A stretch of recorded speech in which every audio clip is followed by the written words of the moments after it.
Let's do this. Get ready for the Dirt Life Show.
Be super cool that you guys can join us and hang out with us as well.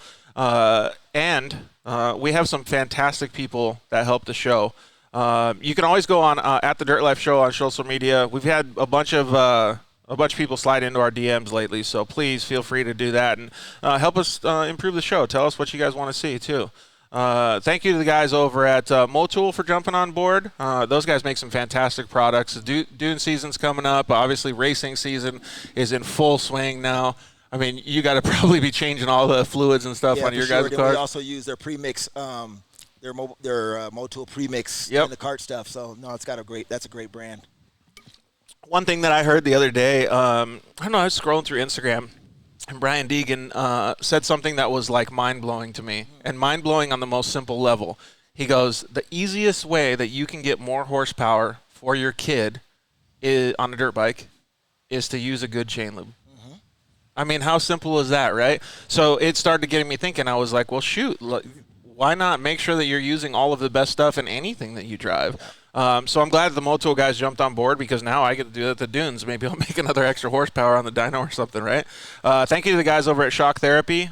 They do some fantastic work. They're already booked up for the dune season, but you can always call them. You can use the code DIRTLIFE over at shocktherapyusa.com. Save yourself a whole bunch of money on any of their hard parts. You can save on their revalve kit, their ride improvement systems, all that stuff. So please go and support the guys over at Shock Therapy. They've been supporting us since day one, so thank you to Justin and his whole team over there. Thank you guys at KMC Wheels. I don't know if you guys can see it behind me, but we got some KMC Wheels down here. Another Wheel Pros brand fuel up there. KMC has come out with some new stuff that you can also get for your dune car since dune season is coming up. EFX tires, thank you to them as well. They're making Sandslinger paddle tires. They look super, super cool. The guys at Dune and Destroy just put some on their new cars. They're taking them out to the dunes on Halloween with us. So please support them as well. You can get yourself a new set of paddle tires, too, if you need them. Zollinger Racing Products. Thank you to the guys over at Zollinger. They make amazing hard parts. Please go get any tie rods, any of their billet knuckles, that stuff. You can use the code THEDIRTLIFE at ZollingerRacingProducts.com. Save yourself a whole bunch of money. And thank you to the guys over at CryoHeat. Josh is doing some fantastic stuff. Have you seen CryoHeat stuff before, Troy? It's pretty cool. They do metal treatment stuff. They micro polish and heat treat and all that stuff. They build Pro Mod transmissions for all the side-by-sides. I forgot what it is, but it's like anywhere between like 15 and 25% lighter, because they change all the gears and stuff, and all the less rolling resistance. I mean, in those little cars, it makes a big difference in horsepower. So, and thank you to guys over at Solderweld. You can use the code DIRTLIFE at solderweld.com and save a whole bunch of money over there, too, on an off-road repair kit. Or a welding blanket. And, man, you can repair your race or repair your ride. So thank you guys very, very much. Hey, look, Troy Adams Coaching just joined us, dude. You got a that must be the wifey. Yeah, you got an assistant that's controlling the Instagram these days? No, I got a boss. Oh. It's called the wife. Right on, man. All right, so let's get into it, man. So we're going to really dig into your story a little bit after the commercial break, but I'd like to lay down a foundation and understand your racing program and the structure that guys like Troy help you with. So do you go to Troy and you say, hey, you know what? Troy, I want to be the best driver I can possibly be. Can you help me? Like, what's the thought process behind something like that? Oh, well, yeah, pretty much. Troy is a great coach. He helps you. He's a really good teacher. He can show you a lot of stuff about racing. He's experienced. He can tell you how to get faster in the corner. He'll definitely push you to your limits, and he'll teach you that racing is definitely just not about your condition inside the race car. You've got to stay active outside the race car as well. Yeah, and that's a true statement. And when a young man like you're 12 years old now, right? Yeah, I'm turning 13 in November. So. Going on when's your birthday in November? November 16th. Oh, dude, I'm 2 days ahead of you, man. I was hoping you were going to say the 14th. We're going to be the same. But when a young driver, 12 years old, comes to you, Troy, and I know you have younger people too as well, but what is the usual process that you go through? Well, the first thing we do is try to figure out what their base is and the ultimate goal, right? For Chase, actually Brian called and said, hey, we need to get a stronger foundation, and we want to figure this out. And it's all started really with Shelby Anderson. You brought her up. Yep. She was one of the first, Ronnie Anderson, and then from there it kind of just grew.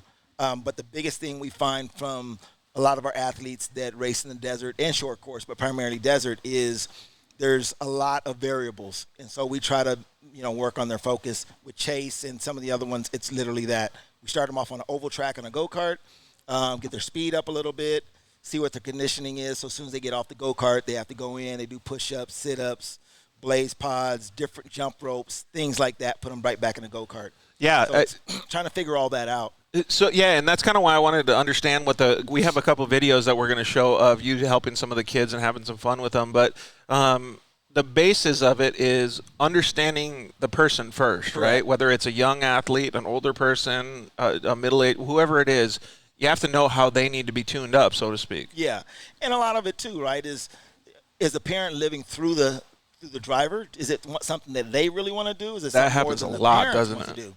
So once we get through the first, I would say 2 or 3 sessions, and they do push-ups, do sit-ups, do things that they didn't think they were going to have to do, and they realize that I'm not here just to pamper them, but it's to really get after it and figure out how we're going to win, then I understand whether or not it's a person like Chase who really wants to win, wants to get better, or it's someone that's doing it for their parents and they're not coming back. Yeah, absolutely. Chris and Matlock, how are you doing? So Chase, what did you think the first day you showed up? Were you like, sweet, this is like going to be a game changer for me? Or were you like, oh, crap, I'm scared? I was scared because Were you? I've never done any go-karting. I may have been out to the track once or twice, but go-karting helps out a lot because it teaches you to smooth out everything. Yep, finesse. Yeah, it helps you out a lot, and I did not expect to come there and start whipping out 20, 30 push-ups. I was expecting to be in the car or the go-kart a bunch.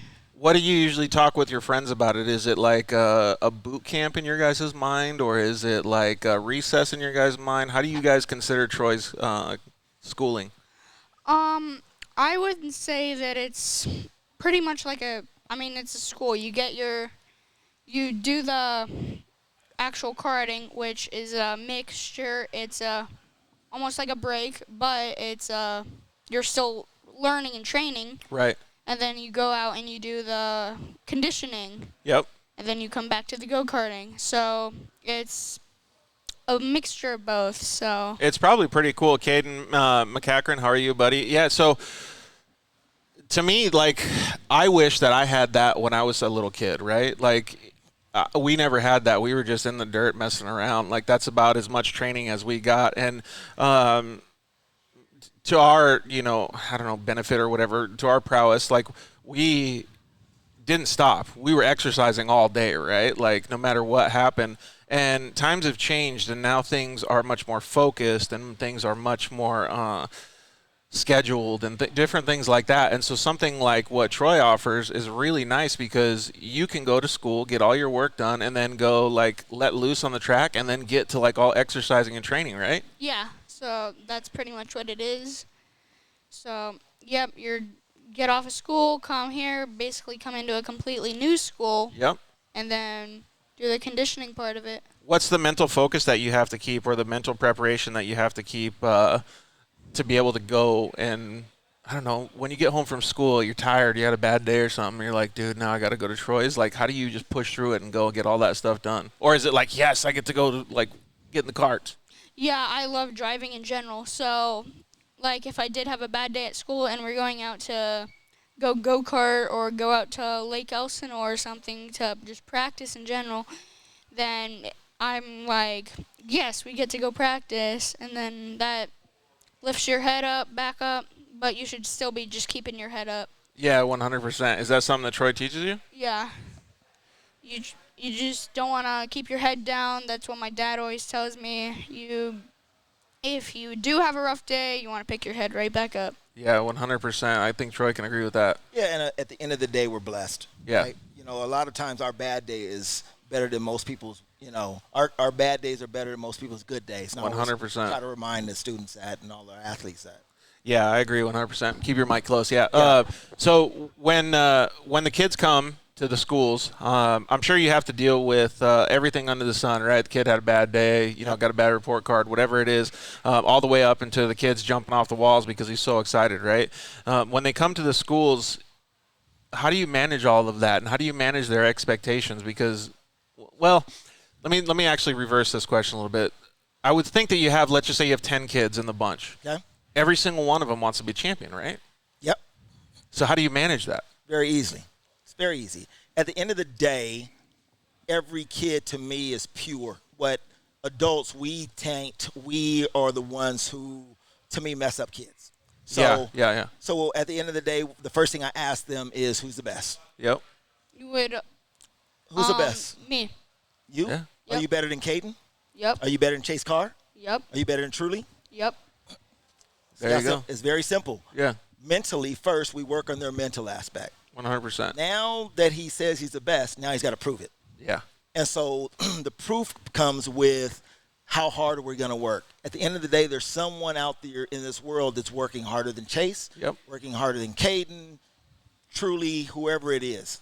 So ultimately, we try to figure out how hard do they want to work at it. Yep. That's the push-ups, that's the school, that's every aspect of their game. It's not just about being in the car. Yeah, 100%. And just so everybody knows, that in the audio version when it comes out, Truly is your son. Yes. Yes. And same age bracket, right? Truly's 10. I'm 12, He's so 12. a little bit. So, yeah, but everybody's pretty close, right? Yeah. That's a fantastic, simplistic way to look at things, right? And when I grew up as a kid, we didn't have very many friends. We grew up way out in the country, in the desert. Like, we didn't have paved roads, none of that stuff. In fact, that's why it's called the Dirt Life, because we genuinely all live the dirt life, right? Like, we didn't have anything. All we had was bicycles and shovels, you know, and that's how we built our life, and we understood what hard work was. And anytime any of us would get together, we always thought that same thing. Yeah. Unfortunately, we didn't have a coach to show us the specifics and the really good stuff that you do, but we would all do the same thing. I'm going to beat you. I'm going to beat you. You're going to beat me. And everybody had a good day and everybody had a bad day. So I love that simplistic method, and it probably goes good and helps you guys too, right, Chase? Oh, yeah. How do you feel competing against all your friends on a daily basis? How often do they go? What I feel like is my dad always tells me it's you can be friends. You're friends off the track. You're friends all the time, but once you step onto that racetrack, your goal is to win. So yeah, 100%, right? And you'll learn sooner or later. Like, that's the job, right? Like, no matter what, you do your job right. Like, you always go out there to win. Oh yeah. Be the best. Yeah, that's kind of what you got to have, that mentality of I'm gonna go win this. If you tell yourself, oh, so and so is gonna beat me, then you're not gonna have it. You're not gonna be as confident, and you're not gonna go out there as willing to win. So yeah, you gotta exactly. Yeah, then why are your parents spending money for you to go to the track, exactly, right? Yeah. So when I guess there's a two-part question. So when the kids leave and you see the progress, Troy, like, I want you to think of that the same answer though too. Like, the last time you left his coaching and then you went out to the racetrack, like, what was the difference? And then when you see them leave the track and you're like, okay, now I got to pay attention to their next race to make sure that they actually listened. Like, how does it translate? For me, it's everything for us is really simplistic. And so, a lot of times they'll go out to the next race, and I'll usually get a text back from them. I'll look at their social media and find out how they're doing. But it's almost a direct relation. Got it. And so, when it's been a little while since Chase, when we've worked out, right, a little bit. So a lot of times he came off and he started going extremely good. When he has some weaknesses or they're struggling right now, getting ready to go up in class, then they'll come in for a refresher. There's some of the individuals who come in all the time. Right. But the biggest thing I would say is that I'm always kind of in touch or have a pulse on a lot of my athletes throughout the year. Yeah, that's cool. That's just, for me, it's almost like they're my kids. And so I tell the parents all the time, you bring them in one piece, my job is to get them back to you in one piece. But once we have a relationship, it just is ongoing all the way up through. Yeah, and I know you still have relationships with some of the guys that have worked 10 years and 15, 20 years down the line, right? Yeah. I mean, it's pretty cool to see that. I know Shelby Anderson talks very highly of you. I know Ronnie Anderson. And did RJ go through your school as well, or no? RJ was not really through the school, but he raced with me. Got it. He and his dad, Randy, right. had raced there. But then RJ was looking at doing some other things, and we have relationships with NASCAR and some of those individuals. But it goes all the way back to, like, Riley Herbst. Yeah. When he was in mod carts back in the off-road old road days. God, that's got to feel so good, man, when you see your athletes succeed and just take everything that you've taught them and move up through the ranks, right? Yeah. No, it's a blessing. Yeah. I mean, for me, it really is. 100%. And then so, like I was saying before, after the last time you get out of Troy's coaching and you go to the races, are you like, dude, and you come off the track, you're like, I used 100% of what he taught me. I used 80% of it. Like, it was so cool. I knew exactly what I was doing. Yeah, a lot of the times before these big races, we'll head out to Coach Troy's camp, and we'll train. So, for an example, the Mint 400 last year, I started second row, had to dig through the first row with my fellow competitor, George Lamosis, Yep. who just got the whole shot from first row and kind of checked out, while I had to pass all of first row, and we managed, about halfway through the race, there was like a 20-second gap between us. And my dad came on the radio telling me that I needed to smooth out my corners and that I was chopping them. So I just started to smooth out my corners and started chopping off seconds like crazy. And before you know it, 2 laps to go, I'm neck and neck with him, or like 2 or 3 seconds ahead. So you know what the best thing that I heard about that whole situation is? First of all, that racing prowess and your guys' racecraft is fantastic. I know what he was thinking and what you were thinking, and meshing like that is phenomenal. But your dad wasn't the total mini dad. Go, go, go, go faster. Stop doing that. Like, he actually gave you a constructive point to work on, and you were able to attack that and finish it off. Well, that's to talk on that point.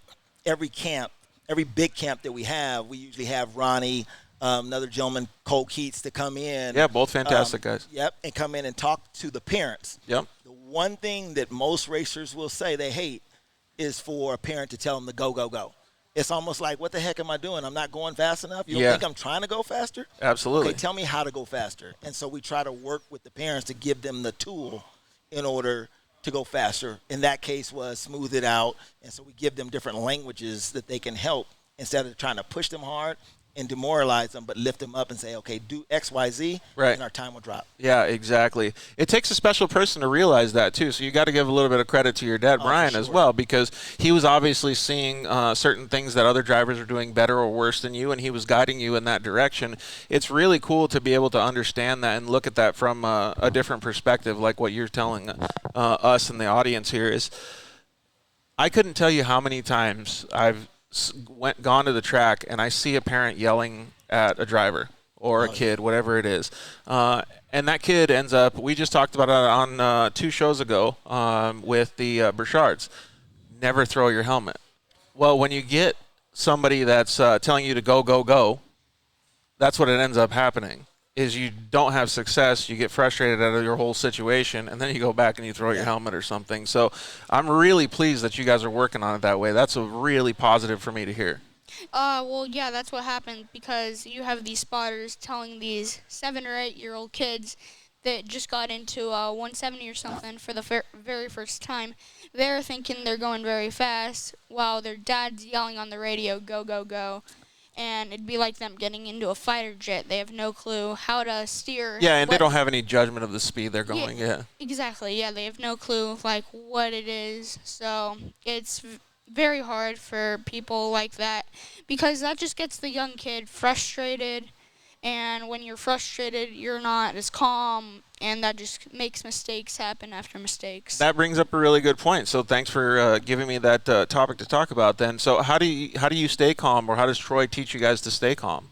One thing I do, I mountain bike and stuff, and even when I'm doing that, when I'm racing, I hum a song in my head. Really? Yeah, I do that when I'm mountain biking.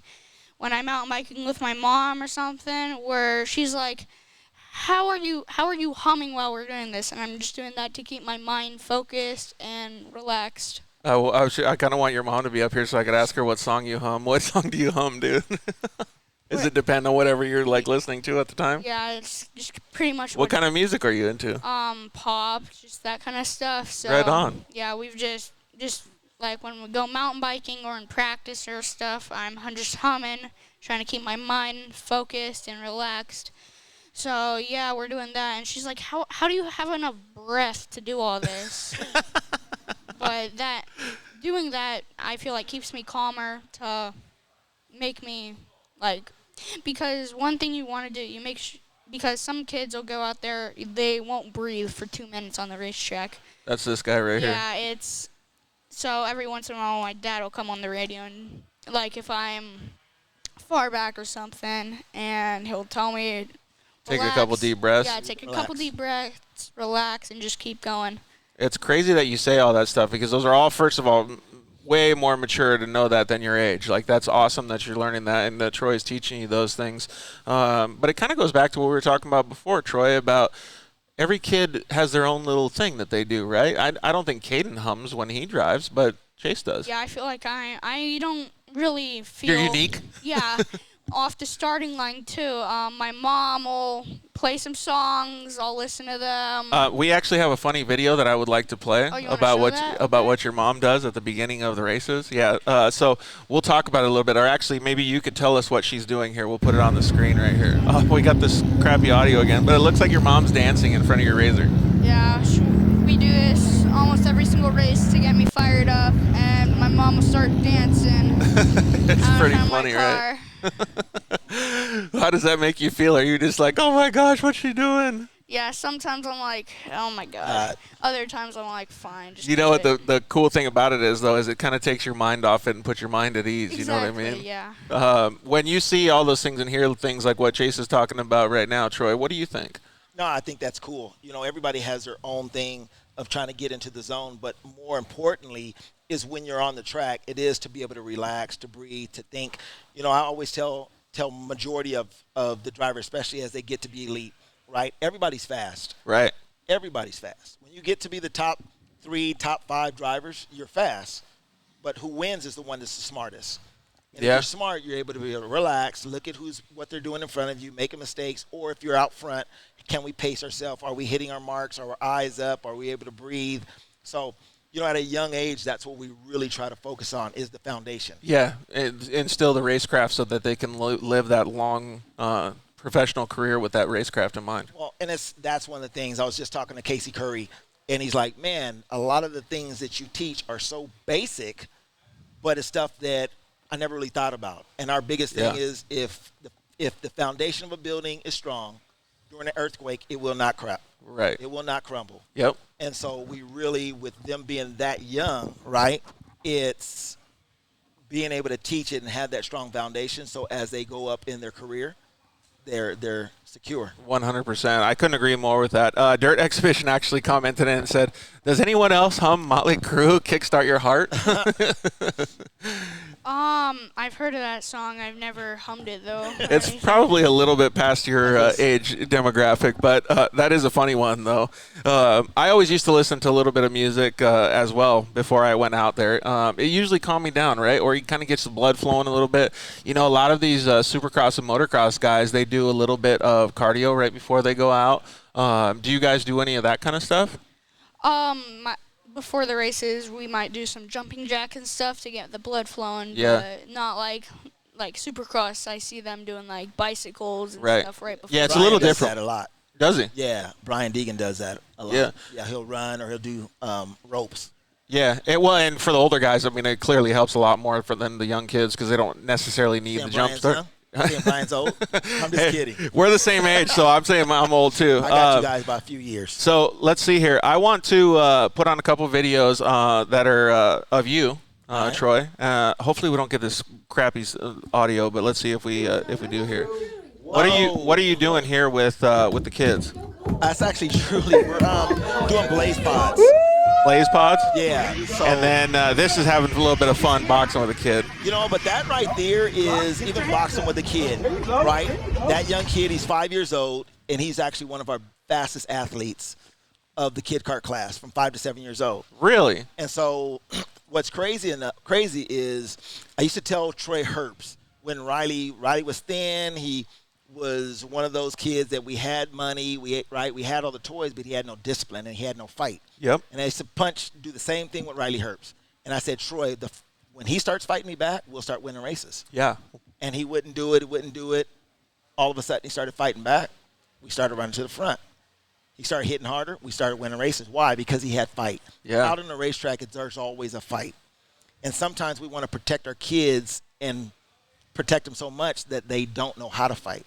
Yeah. Right? They don't know how to push that envelope. They don't know if this guy swings at me, oh, he hit me, and we want to go home and complain to the parents, and the parents complain run away, to the whatever. officials. Yeah. No, it's a fight. Right. So, yes, I have fun with them, but everything's a challenge in our program. The Blaze Pods is something that helps with strength and conditioning, as well as reaction time, which that particular thing is hard to do. Yeah, it's really cool to see that. I know that they use that a lot in F1. You know, the different F1 teams use that a lot, and they actually do it right before they go out sometimes just to get their mental capacity going a little bit faster. So a couple things that I'm noticing, and not to take the subject away, but when I was racing professional short course in the side-by-side class, a lot of my fight came from wanting to show people that you didn't have to be 100% able-bodied to be able to go as fast as everybody else is. My mindset was never like anything was wrong with me. Yeah. It was just that I needed a little bit different tuning to be able to go as fast as all of the other professional drivers. And finally, it took about a year or so, maybe 6 months before I got that confidence, just like you're talking about, that I was able to fight. Like, I was like, yes, I can fight with these guys. Like, I'm ready now. Like, before, when I first started, I was like, nah, I'm going to get my butt kicked if I start fighting with these guys. And finally, I did get the confidence as well, but my motivation was just a little different. So it's probably like you got to find motivation in Chase. And that's the same thing, right? With Chase, especially when they come from off-road into karting, some of the asphalt stuff, their mentality is, I can't be as fast as your pavement guys. Right. And I'm like, well, you're coming into their world. You're coming into our house. Yeah. You're not supposed to be as fast, but you are. Yeah. Just do, 1 + 1 is 2. Yeah. It never changes. I always ask them that. So just do 1 + 1, we get 2. Okay, I mean, we do the same thing. All the kids that have been with me, they know I always say that. 1 + 1 is 2. Yep. If you do these basic things, you'll be as fast, right? So a lot of times they'll come in and we try to just get the foundation strong, and then take those tools, and when we go to the dirt, pull whatever tool you need out and utilize it at that specific time. When you use it at that specific time, just like you said, it's a simplistic way of looking at things. Hi, Patty and Chris Blaze. What's up, Cody? Jeffrey Windsor also on. When he gives you that advice and like those simplistic approaches, how does it feel? Is it really easily absorbed, and are you able to just like attack the course a little bit better? Well, yeah, it definitely helps because no matter what, you're still driving's driving. If it's on dirt and street, it's just a different way of doing it. Right. Like on street, it's a lot. Like on dirt, it's the track changes a lot. On street, it's usually about the same thing. So, but it's still a track. It's still racing. It's 1 + 1. It's the same thing. Boom. He's learning, right, Troy? Well, I agree because in dirt racing, a lot of times you have to change. In kart racing, a lot of times, you have to change for the track. And a lot of times in kart racing, you have to change for you to smooth out and to do these things. So it's just a different way, like what Troy's saying, is you just have to pull out the right tool for the situation, correct? Exactly, yeah. Yeah, that's cool. And have you noticed that it's helped you quite a bit? Well, yeah, for apexing is one thing we work on. It's how to do a corner. It's braking. It's from outside, inside, outside. Well, take us through a normal corner. Let's just say we're going around a 180 corner. A 180 on dirt. On dirt. Yeah, okay. Maybe explain it to some of our audience that doesn't know about like sliding a car as hard as you guys do. Well, there would be. It kind of depends what car you're driving. If you're in a 170, you would probably want an apex. But say you're in like an RS1, an apex would also be fast. But another fast way would just be to drift through the corner, because with the 4-wheel drive and a lot of power, you can learn to throw the car in. Yep. That's what you can work on. We've been going out to Glen Helen a lot to get back into the cars since I broke my arm. So we've been practicing trying to get the car thrown in, and then an apex is just outside, inside, outside.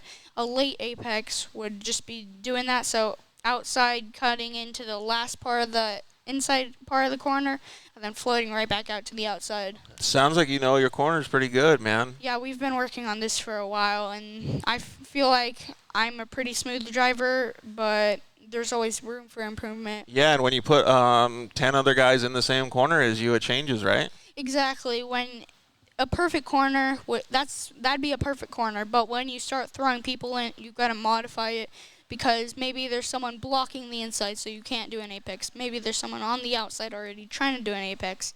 So you kind of got to adapt to the conditions of the track. Man, that's good that you're learning all that stuff, and I'm sure Troy is teaching you that stuff when you guys go on the go-kart track as well, right? Oh, yeah, he teaches me a lot of this.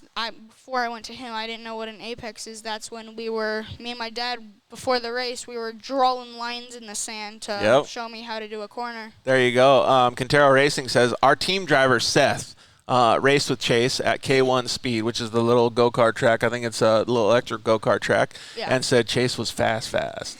Yeah, there it's the same thing. It's just tighter, I feel like. Electrics, gas, same thing. It's just trying to be smooth, trying to be fast at the same time. Yeah, and I've never ever been up to the level of Troy, but I got to teach a driving school at Bondurant one time. And that was a totally different level and animal for me because it was on pavement. Yeah. And I was able to teach older people and younger people. And it was a really cool thing for me to do because a lot of them were fresh and they didn't really understand. I mean, some of them didn't even know how to stop at a stoplight kind of thing compared to what they were experiencing out on the track. And it was really cool to see at the end of the day how much people grew. And then adversely, I went to a dirt circle track, and I was able to teach some people how to drive their side-by-sides and do those things like apexing and smooth throttle control. And it's a totally different animal when you're out there. And to see the progress that those people made by the end of the day compared to what they were at the beginning of the day, and to see the smile on their face was pretty amazing. So I can only imagine what Troy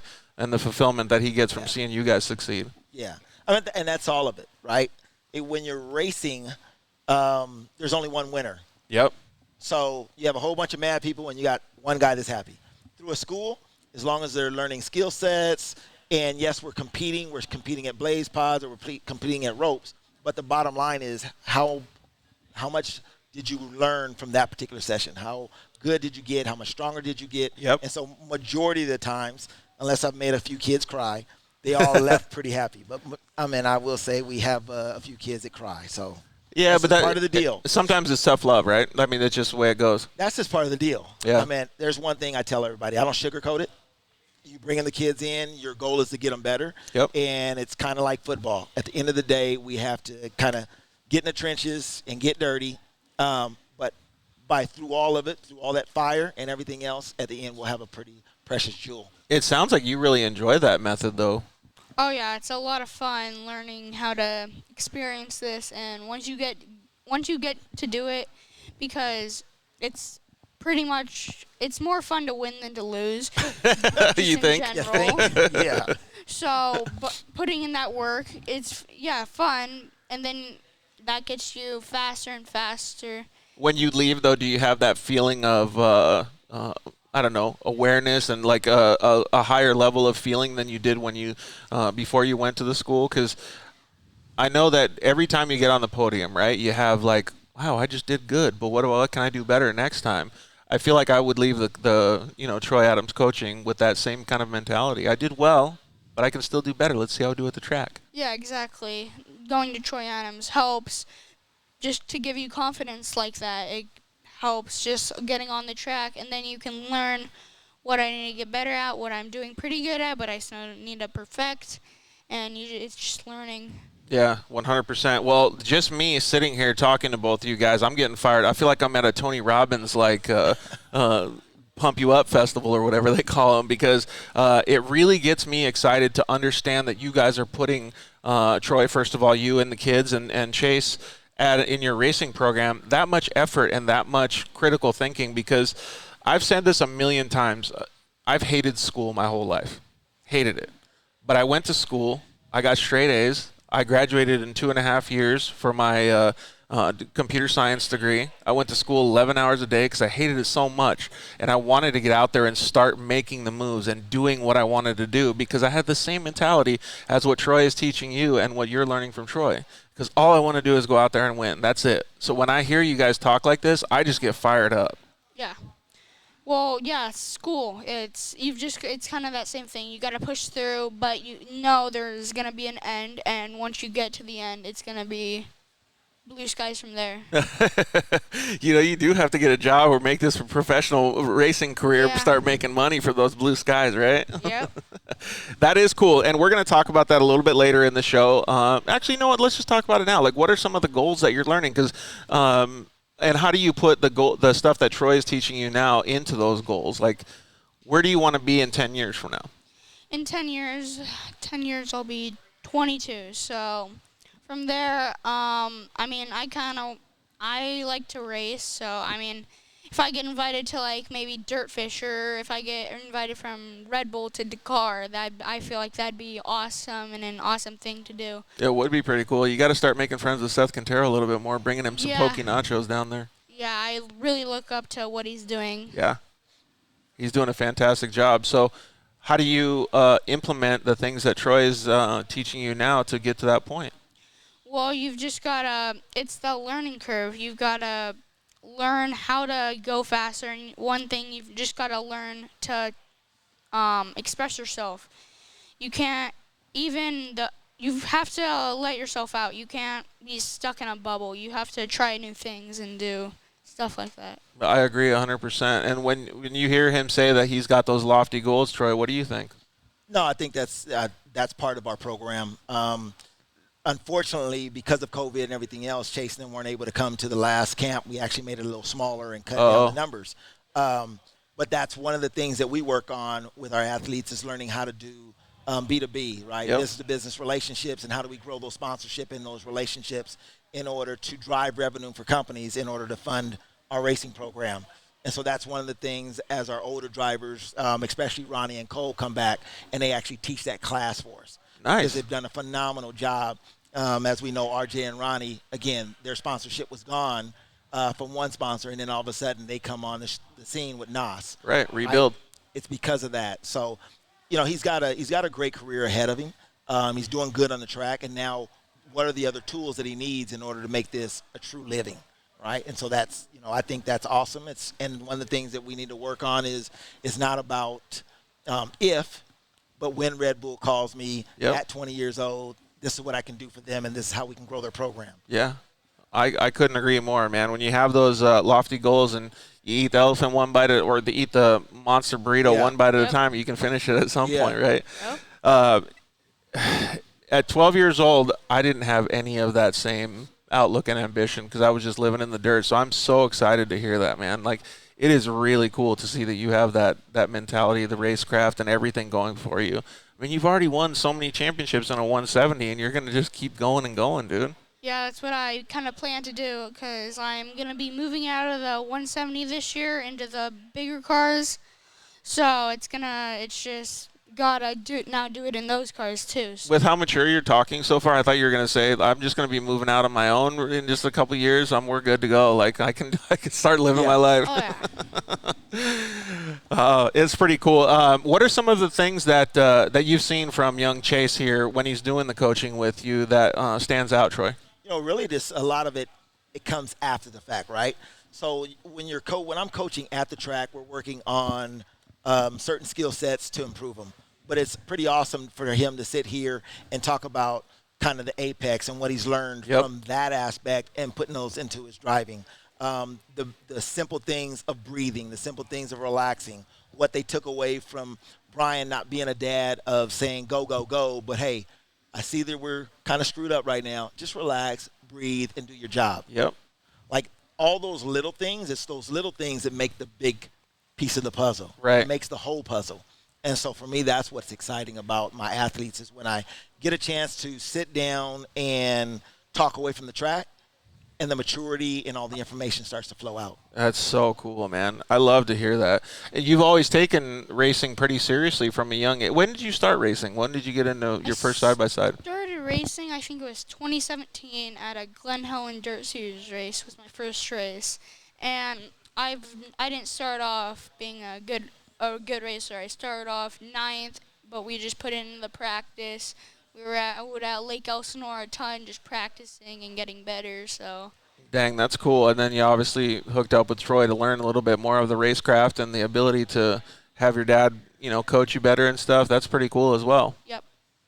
Man, I want to say after the camp, right after the camp, you won that championship. Was it? I think it was right after the camp was mint that we went to and won. Yeah, so. Which was really cool. Yeah. Dylan said, "You go, Chase." I don't know how to say his name. It's a pretty crazy last name.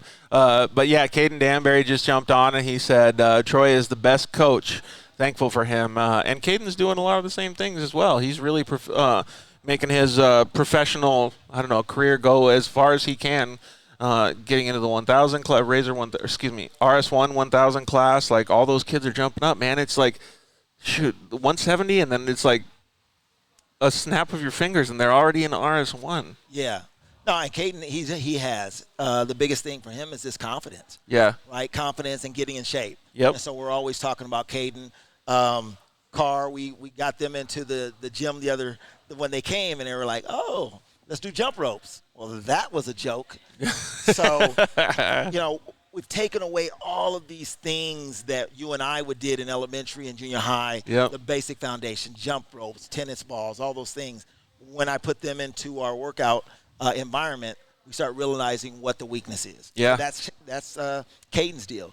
Is he needs to get in shape, which he's done a great job. He's Yep. starting to learn his business to business. His sponsors are starting to come on board and partner with him. And now from there is getting back to winning again. Hey, I helped in that program too. I took Caden on a few, 20-mile bicycle rides. Yeah. Yeah. So we went out there and got some cardio, man. No, he's been, like I say, he's done a great job. And that's, again, what gets me excited. Is Yeah. when we talk about it at the track, we talk about it in the workout room, and then all of a sudden I see in their social media, and they're killing it, right? You know Down what? here. That's so true too, because it's not like I approached Caden. Caden said, "Hey, George, I see you riding your bicycle. Can Yeah. I go?" Yep. So it must have been something that, happened down the pipeline. And he's like, you know what? I'm fired up. I got to go keep doing more and more. So a lot of kids probably like Chase here, take it home with them Yeah. and just keep doing it on their own. Yeah, no, it's funny. I don't know if I don't have any videos. I'll have to send you some.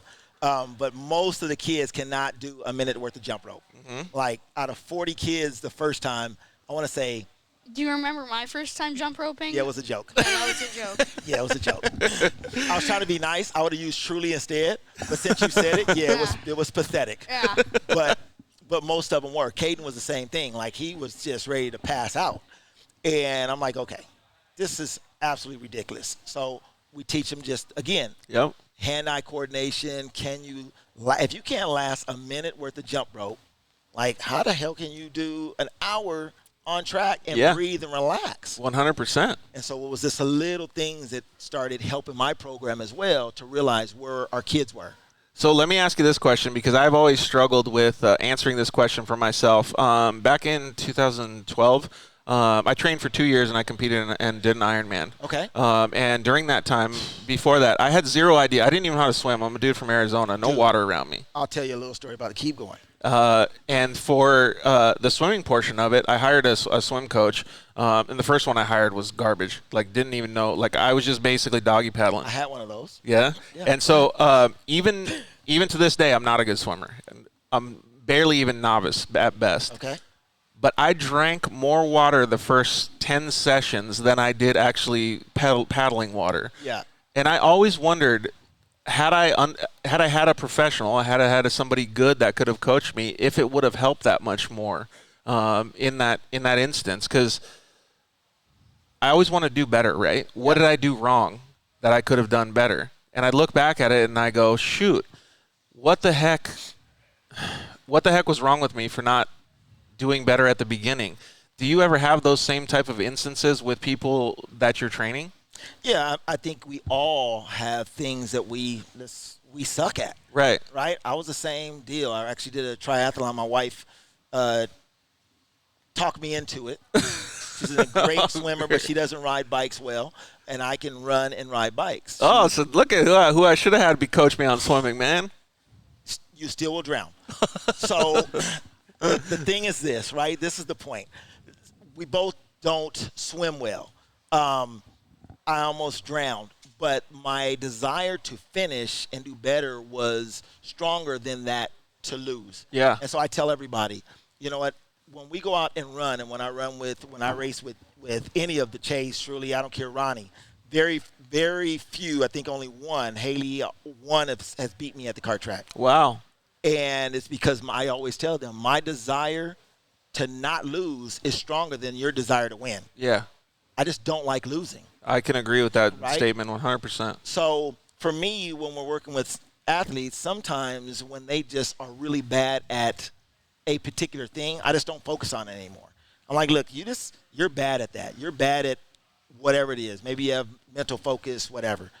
Okay, we're just going to get to be average there. Got it. And let's focus on the things that you're really good at and get that a little bit better, and then slowly but surely we'll go back and address it. Because if you continue to beat up on a person on what they suck at, it's going to suck. Yeah. It's never going to get better, right? It's never going to get better. You're right? You're 100% right. I'm a bad swimmer. Yeah. I know I'm not going to be an Olympic athlete. Yep. But if I can run and ride and make that stronger, then at least I can survive through the swim, which I'm never going to do again because I damn near drowned in the lake. But never. But at least I can increase or better my time because I'm going to go ahead and work on the things that I'm good at. You really made me feel a lot better. Like I'm wiping my brow now because that's exactly the mentality and the method that I use to be able to push through it too. Even when I was riding the bicycle after the swim at the Ironman, like I threw up. Like I had so much salt water in me. Like I tried to down like some food and stuff. It didn't help. Like nothing helped because I was so bad at it. But then I was like, you know what? Screw that. I'm going to go out and I'm going to keep pushing. And when I was on the bicycle and doing the run and stuff like that, I must have passed 50 people. I don't even know because I was so much more motivated on that end. Yeah. And so the other side of it is how do we get better at sometimes those weaknesses? And so hopefully going into next year as this COVID thing kind of minimizes, it really is getting a lot of my athletes to the track together because I can say that Chase and like Caden would be two people that would train really, really good together. Right. In a sense that, you know, his mentality and Chase's mentality of attack on the track right out the gate is really good. Got it. Yet Caden is weak at that right now. But if you put both of them in the gym, the weaker person will get stronger eventually. Yeah, both will rise. And they continue to push each other. Right? That is so cool. And so that's what we've been able to do throughout, you know, really it was Cole, Ronnie, and Haley together, and that's what made all three of them grow at a rapid pace. It wasn't just, oh, this person was great. Ronnie sucked at one time. Shelby helped Ronnie get to that level. Yeah. Once Ronnie got to that level and he started winning, he actually brought on Cole Keats and Haley Deegan. That's so cool, man. That is so good. Seth Quintero said, what's up? Yeah, boys, Chase will blow my doors off when he gets old enough to race pro. What do you think? Maybe, yeah, Seth, probably. I mean, I don't know. Whoa, what? I was going to say, What? Troy's going to get mad at that comment. Are you kidding me right now? For real. You just said that to him. He See? is nothing compared to you. Boom. Like nothing. What was the question? What was the question that he said at the beginning? So the question is, Who's better? who's better, you or Chase? Me. Then Oh, you I'm were a Seth. You were Seth, yeah. You are. So then you can't back up and say, oh, but no. All things even. If we put Seth in a RZR. Let's put him in a 170. No. Let's step it up. All Let's right. put him in a stock 1000. Cool. Let's put him in a stock 1000, stock 1000, and you work on it. 2 weeks, you be right there. There But you go, can't man. go in mentally saying to another guy, oh, well, maybe, or nah. That just tells me right now he already beat you before we even started. Okay. Yep. I already beat you. I agree 100%, but let's throw the question right back at Troy. Who do you think is going to win, and are you smarter than a third grader? Me. There you go. We What don't even ask that question. You want to play Are You Smarter Than a Third Grader? Because we No. got Because if we don't play, I already won. Yeah, there you go. Merry Christmas. All right, here we go. I do love that, though. And I guarantee you Seth Quintero is sitting on his couch or wherever he's at. Maybe he's out in his razor testing right now. We don't know where he's at because he's always so secretive with Red Bull and Polaris, right? But I guarantee you he's like, nope, I'm going to win. I tell you what, let's take Seth out of his element Why don't we bring him on? I'll put together a set, 2 tag carts. There you go. Okay, 8 tag carts. You haven't ran a bigger car. I don't know if he's ran or not. We'll put together 2 tag carts and let you guys go at it. Seth, this sounds like a freaking battle royale coming down. That's it right there. Yeah, I'd like to come film that. Yes, sir. While I'm driving. What do you think about that? I want to drive. yeah. All right. I want to drive against you guys because I'm gonna wax you and Seth. I like that. Now we're starting to talk. All right. All right, here we go. So we're gonna play. Are you smarter than a third grader? Have either of you guys played this before? No. No. Okay. So do you guys know the rules? Let's see here. No. There's that tough love right there. Seth Quintero also said, "Never been in a cart before. Let's run it." Oh, let's get it. See? Yeah. Done. All right. So we're gonna play. Are you smarter than a third grader? The rules are simple. Whoever gets the most answers wins. The way that you answer them is your name is your buzzer. So I will ask the question, and whoever says their name means that they can answer before the other person. If the other person gets it wrong, they can steal and get the point still. So if you ask the question, I got to say Troy. Yes. Okay. And if I ask a question and you know the answer, you say Chase. All right? Okay. You say So- Troy. Yeah. I'm good. There you go. And if you just shout out the answer, it doesn't count, all right? So remember, when he asks a question, you say Troy. You see, he's already giving that mentally, trying to get in your head, dude. All right, here. First question. What is the largest planet in our solar system? Chase. Tro- Jupiter. He got it. Were you on that? Oh, heck no. I swear. Okay, so Jupiter. let me. Why are we? We're doing something about racing. No, this is third grader questions. Oh, my God. Let me preface this, though, here, just so that we can do it. help. I had multiple choice, and I went through it online, taking my time, and I still didn't get 3/4 of it Well, then right. why are we doing that? I'm older than you. It It's doesn't. been since Moses left his sandals out in the desert since I've been to school. Next question, winner. Oh, my God. What is the fastest land animal? Troy. Cheetah. Yeah, see? my man. Got There it. we go. Here we go. Now he's getting fired All up. right, fired All right, up. 1-1. All right. All right, guys, let's see here. Actually, this is a harder one. I don't even know why this is a third grader one. Me either. How many legs does a lobster have? Troy. Troy. 12.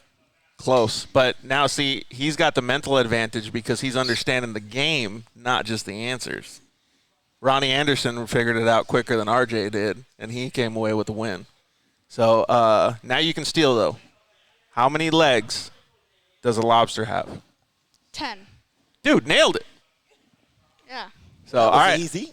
Let's see here. That was close. You can't tell him. You can't say my answer and say, "Oh, you were close." You gave him a hint right there. That's But- okay. I don't know if you understand, but this No. is all racecraft, right? Like, so the quicker that I can see your guys' mentality and what you're picking up on means that I know who's going to win. Oh my gosh. Well, I'm hoping. Oh, well, here, let's go. Let's dip let's into get a it. little bit harder ones There we then go. here.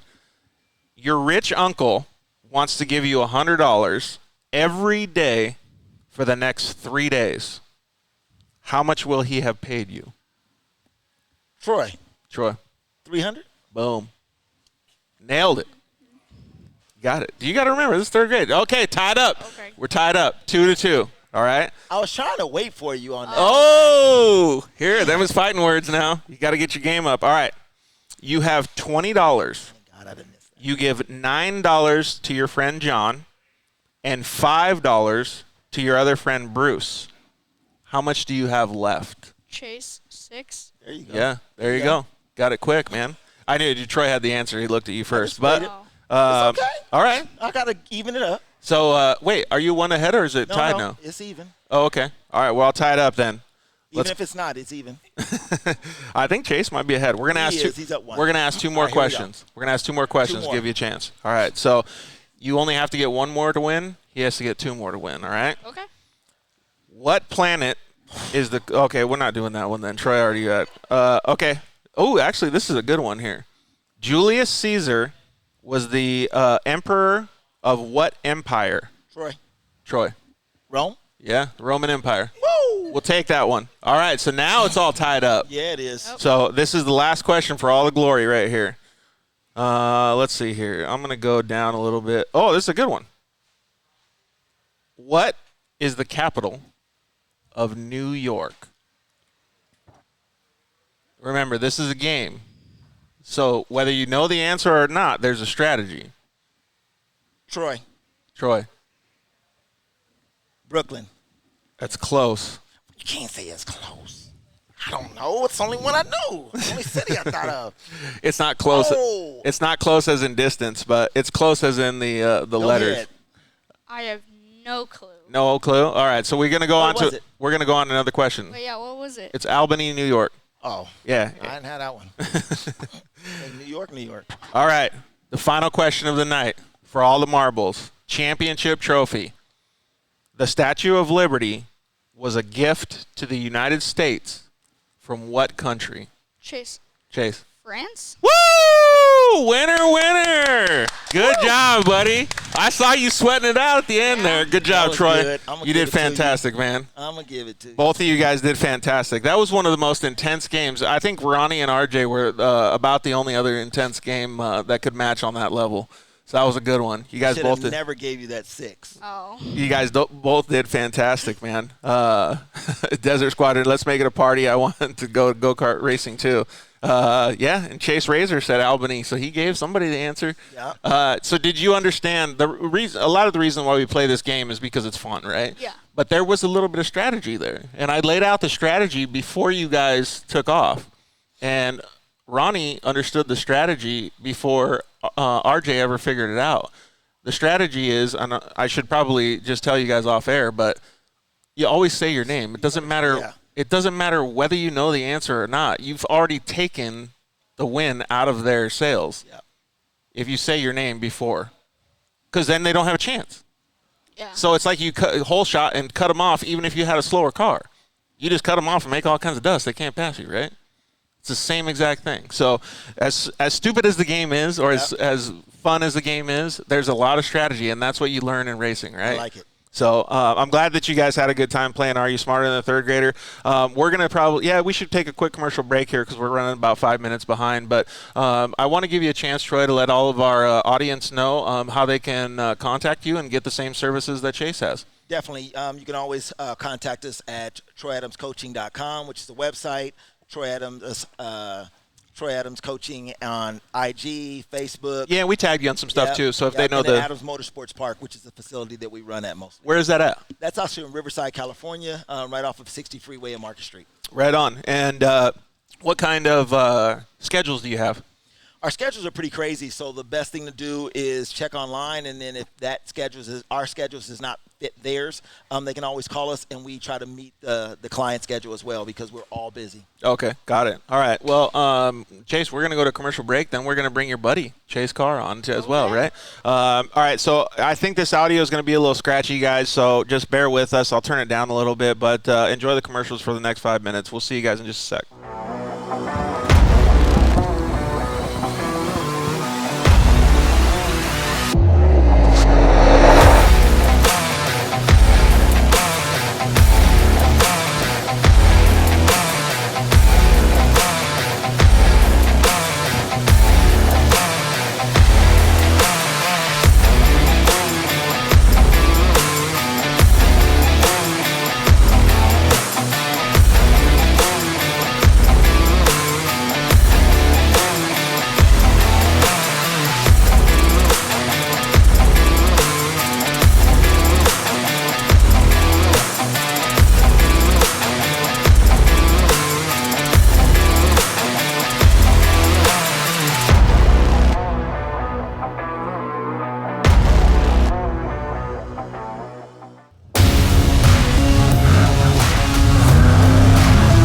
We're here at the Mint 400. My name is Kerry King. I'm with the OTSFF Motul Vision truck.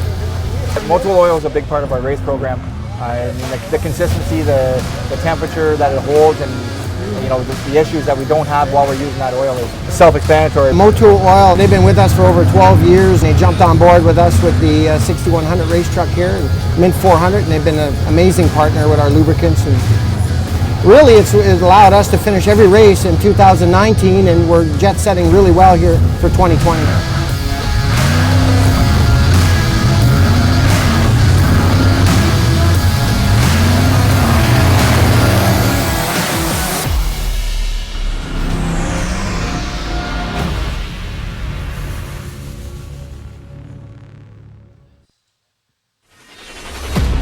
You ready to test these tires out? I was born ready.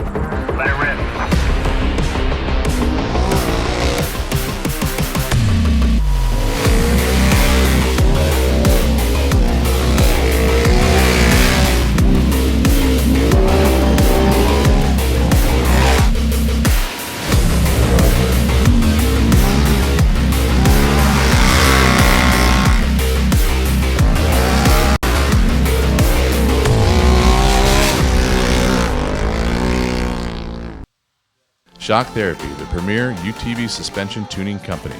We test daily with the leading manufacturers in the industry to perfect our shock tunes and race-proven components for all UTVs. Whether it's high-speed racing or slower trails, we have a suspension tune that is perfect for your driving style.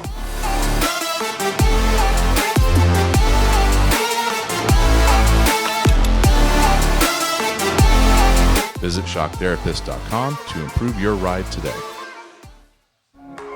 Zollinger Racing builds the best aftermarket products available.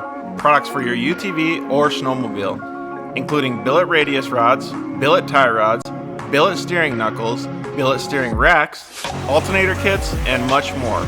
All manufactured in the United States in-house at their headquarters in Nibley, Utah. Travis Zollinger and his team test in some of the most brutal conditions, racing in places like the Best in the Desert Mint 400, Ultra 4 King of the Hammers, UTV World Championships, and many more. Visit ZollingerRacingProducts.com and use the code DIRTLIFE to get 10% off your next purchase, and join us on social media at Zollinger Racing Products to see our products in action.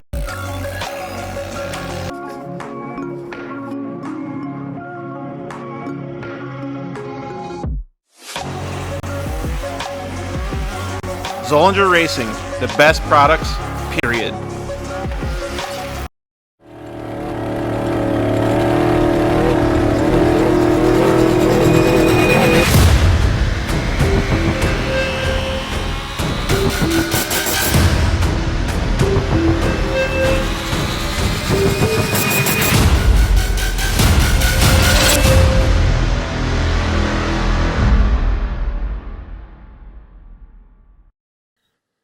Yeah, finally, we got Lance from Solderweld in the studio. Thanks for coming down, bud. Hey, why don't we just record a commercial now? Yeah, why not? So good to be here, man. It's been a lot. I've been trying to get down here forever, and I wanted to talk about the off-road kit. Dude, I love those things. I got it in my pack. Yeah, we're running hundreds of vehicles now running them, whether it's a UTV or some guy's got it in a backpack on his motocross. He's got everything he needs to make a fix right there on the fly, out on the trail, or in the desert, whatever it is. Well, since I've already used one, I kind of know what to use it for, but explain what it does. All right, so let's pull one out real quick. You've got your aluminum rods. Remember, they're rods, right? So, light torch, small torch. You can throw it in there or throw it on the rig with your flux. It decontaminates and cleans, like let's say a radiator. You get a random rock chip runs through as you're racing. You get a rock chip in a radiator. You got to fix it right there, or you're out of the race. You can patch it up You can patch it up. It's all good to go. Yep, just like welding. Yeah. Also, as well with that, you've got a brake line fix. So with your flux, you can fix a brake line, stainless steel.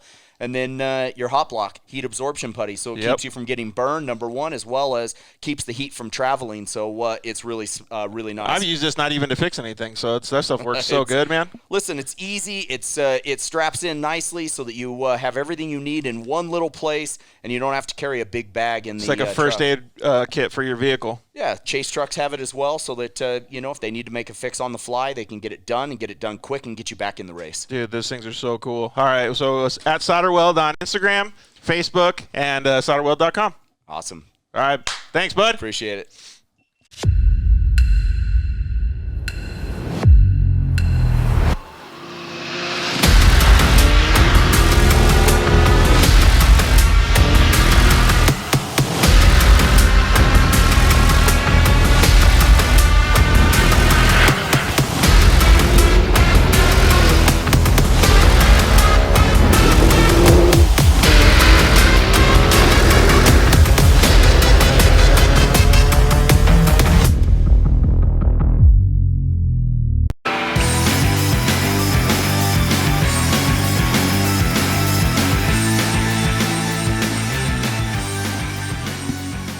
All right, we are back with episode 104 of the Dirt Life Show. Thank you guys so much for joining us tonight. We really appreciate it.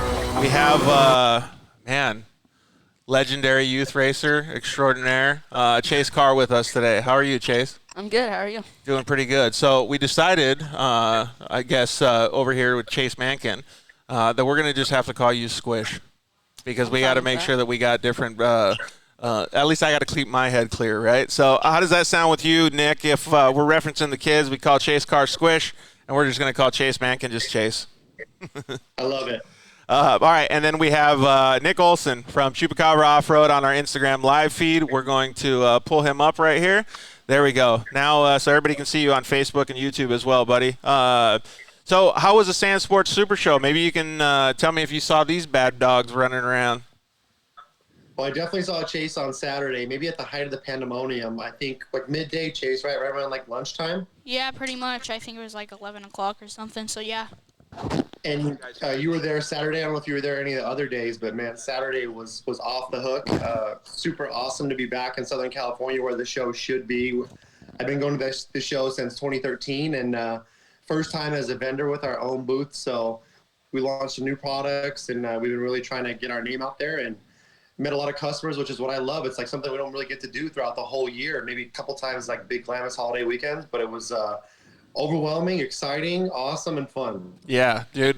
Did you guys walk over to his booth and see it? Like, he actually set it up super cool. The way he had it on the corner, and he had obviously Sierra's car was over there, Sierra Romo, and Sierra was standing over there, and it was just looked like there was so many people passing by. I don't know if you guys saw it. Yeah, his booth was sick. We were hanging out with him for a little bit. Booth, yeah, awesome. It was really cool just how it was set up. All the new products are really cool too. What do you think, Squish? It was pretty cool. There's 2 Sierra Romos. There's a cardboard version, and then there's the real one. A cardboard version of Sierra Romo? Which one is better? I'd say the real one. The real one is cooler. Did you guys do anything fun over there, Nick, when you guys were at the booth? Yeah, first off, having Sierra's car I thought was cool. You go to the sand show, it's a sand dune crowd, but like, well, how cool is it to have a desert race car, And there's a few of them, there's been a few, but it's cool to see a car like Sierra's, which top 10 car. She's a super fast driver, and a lot of people were checking it out, and we got really lucky with our booth space location. But speaking of Sierra, she did some autograph signings. She's really wanted to market herself really well, and really been stepping it up lately. So I thought that was great for her to get in front of a huge off-road audience. I'm not sure how many of the audience at the show is really into desert racing, but I thought it was great. So we kind of teamed up with her, and she had a little crowd and a lot of kids. We had some custom stickers made for her for her little car, which was cool. And then we have another employee who's pretty lazy. He shows up every once in a while. His name's Chewy the Chupacabra. We've got a big mascot. So nice. He was cruising around causing trouble. So we weren't sure if that was actually legal, George. I think like in the rules, you can't necessarily have but we just ran with it, and he didn't get in trouble. He didn't get arrested, so we might see him next year. Nice. That's actually super cool.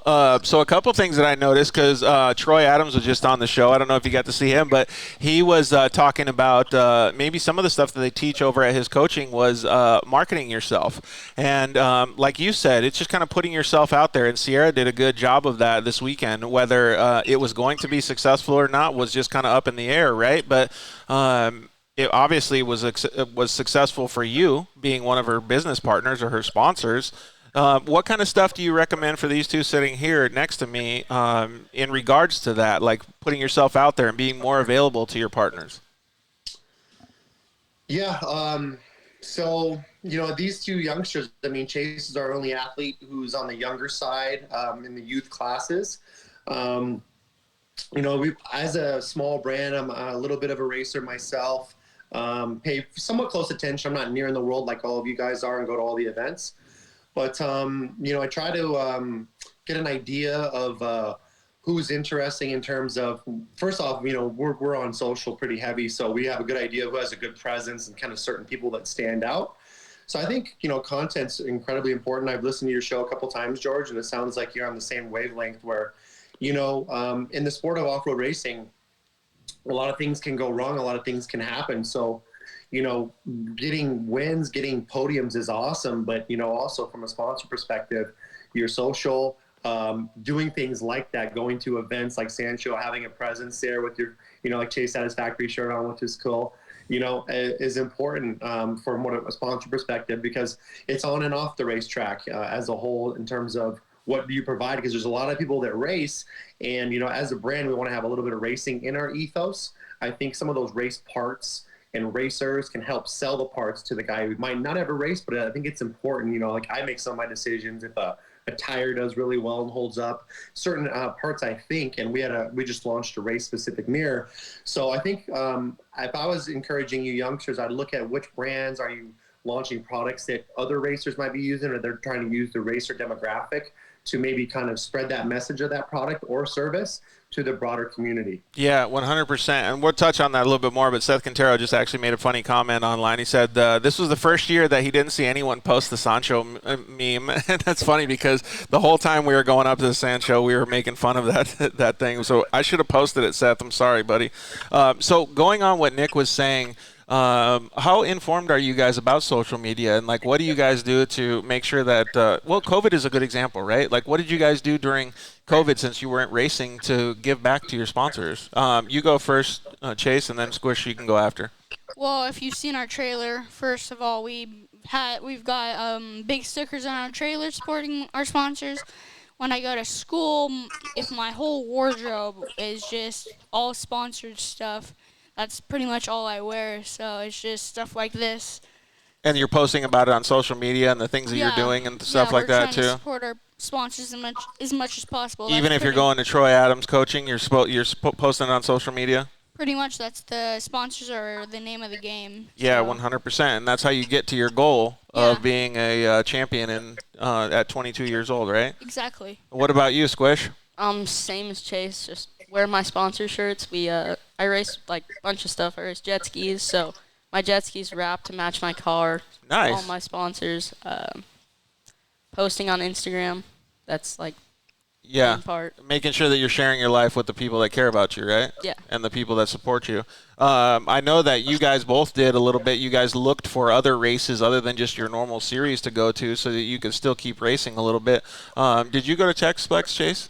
I have not gone to Texplex yet. Squish, you did, right? Yeah. I did Texplex last year, the last round, and then we've done every single round this year so far. Yeah, that's cool, man. And then so you got to respect stuff like that, Nick, when they say that they're actually trying to look for other opportunities to help with their partners. For sure. It's kind of hard to do. Desert racing is a niche sport in the youth class. You guys, I kind of feel like represent the first wave of young racers, and as you're moving up, with maybe Polaris stepping in heavier with the youth racing and kind of putting the 170 out there in that class beginning. I think it's, UTV racing obviously is a really young sport, but particularly, no pun intended, but for you youngsters, even younger. And it's really cool to see where you guys have come from. I mean, even just first time I ever rubbed shoulders with Chase was back in 2019, and he's so much bigger than he was back then, but cool to see where they're going to head. And this whole class, you can see they're all competitive, and it's cool to see, boys and girls, and where they're going to be and how they are going to interact with sponsors, because they're kind of this new wave, new school. Yeah. And I come from like the two-wheel background. And Chase is like, he's our Adam Cincerulo, he's our, like, you've heard about him, he's strong. Like, his current plus his future values is just exciting to kind of think and talk about. Yeah, I couldn't agree more. It looks like the comments are coming in. I can't keep up with all of them because they keep going by on our screen. But, yeah, so going along that same lines, though, I think, and I don't want to get off on a social media tangent here, but I think you guys are doing a fantastic job, especially you, Chase. You brought 2 cupcakes here today. You brought a 4 Wheel Parts cupcake, and you brought a Dirt Life Show cupcake. And both of those, as much as you might think that these are just like fun, really tasty treats, these are actually really meaningful to a person like me that's running a business, to these guys at 4 Wheel Parts that you guys brought burritos and stuff, because you're giving back to your partners, and what your parents are showing you guys is really, really valuable in the long run, to be able to understand that these people are partnering up with you because they care about you as a person and they see value in your program. They want to see you succeed and get to that 22-year-old status that you're a professional driver. They want to support that. And you being a partner with them and showing the love back to them is very, very cool. So you got to be proud of your parents and of you for doing it. Yeah, that's what we're trying to do, is support our sponsors as much as they're supporting us. Yeah, absolutely. So anytime you have a creative idea like that, don't be afraid to, and even you too, Squish, to tell your parents, to be like, you know what, Mom, we should go down to 4 Wheel Parts and do this, or we should go to the KMC guys and do this, or whoever it is, Polaris guys, and send them a little bit of love, because it's very, very meaningful that they're part of your guys' program. Yeah. So have you guys ever seen them at the races and just invite them into your pits or anything like that for your partners? I've seen, like, Brett from Polaris. Yep. He's a really cool man. I don't know if we've really, like, invited him into the pit. Yeah. He's always welcome. You should ask him to come hang out one of these days because he's a really cool guy, man. Yeah. He's actually got a special piece of my heart, that's for sure. All right, so Nick, I don't know if you already know these guys more than I do, but do either of you have any siblings? Yeah, I've got a sister. You got a sister, and what about you, Squish? Single child. Just you? Yep. Do you know Chase Mankin's sister? Yeah. Is she pretty cool? Yeah. Right on. Do you guys all get to ride razors together? We tried to get her into it. She's not really into it. What's she into? She's into gymnastics. Dude, honestly, like I give that a little bit more credit than off-road cars because gymnastics looks so hard, dude. Holy crap, man, it looks difficult. Yeah, when I go to try and do it, I'm falling all over the place. And It's probably like me and Troy swimming. Like we're not trying to do that anymore. Like you guys aren't trying to do gymnastics. Yeah, she's doing this like backflip tucks and stuff, which is I'm just like, huh? Yeah, that's exactly what I think too. I don't know if Nick's a big gymnastics guy, but I definitely am not.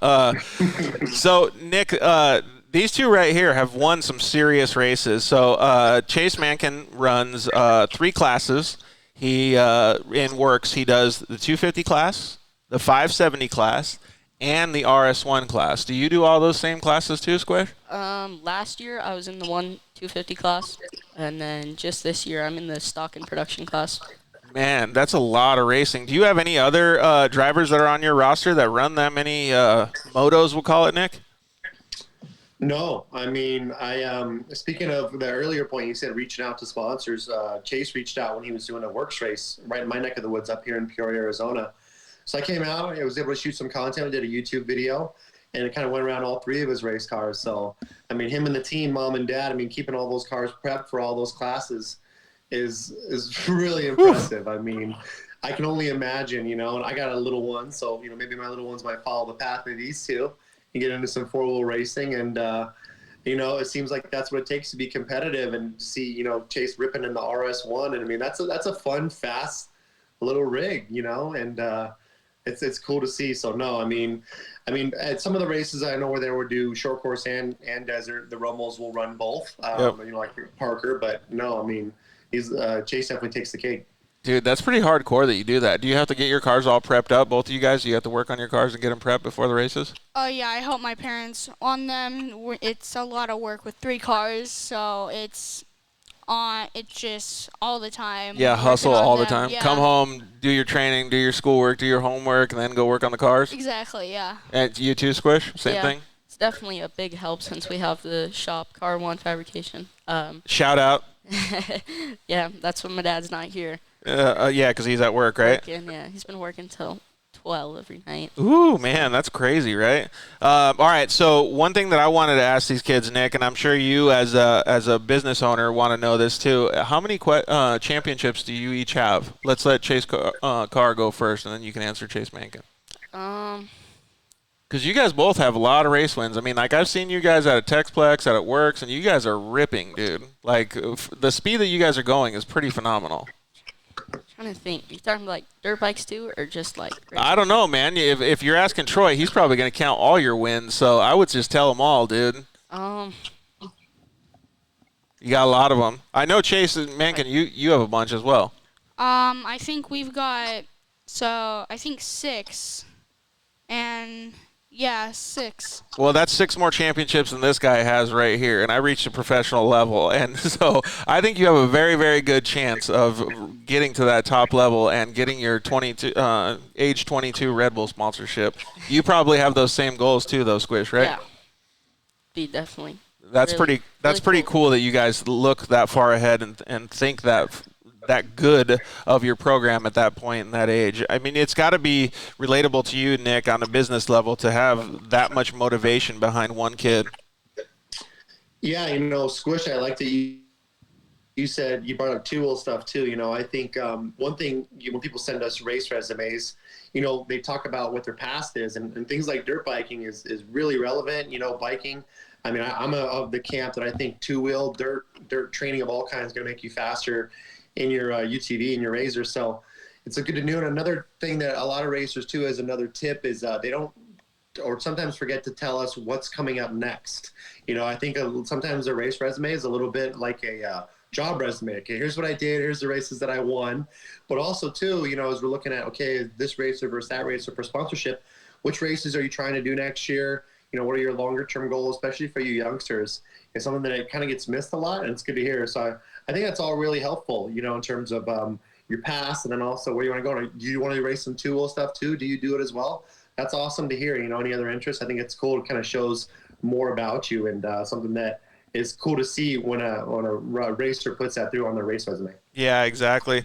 Hey, Nick, we don't want to cut you short, man. We really appreciate it. We know you got to get back to your 968 emails or whatever, and we got to jump on, have Ronnie Renner jump on the line too with us. So thanks for hanging out with us, homie. We really appreciate it, and congrats on all the success at the Sand Show.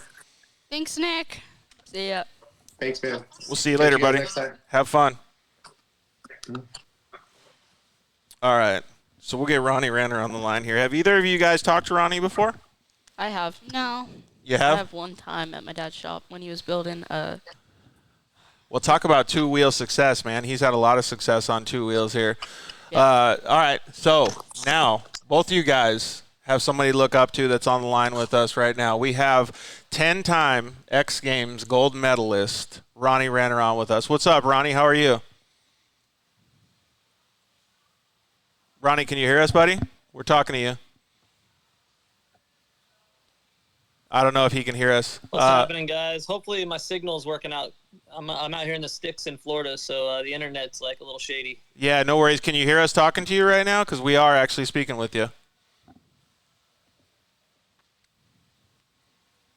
Maybe try to log off and then log back on. I don't know how to actually. I hear you just fine. I don't know. Okay. Can you hear me okay? Yeah, okay. It sounds like it just has a little bit of a lag, so I might have to just talk a little bit while we ask him. So thanks for joining us, Ronnie. We really appreciate it, man. That's super cool of you to hang out with us, especially as late it is where you are.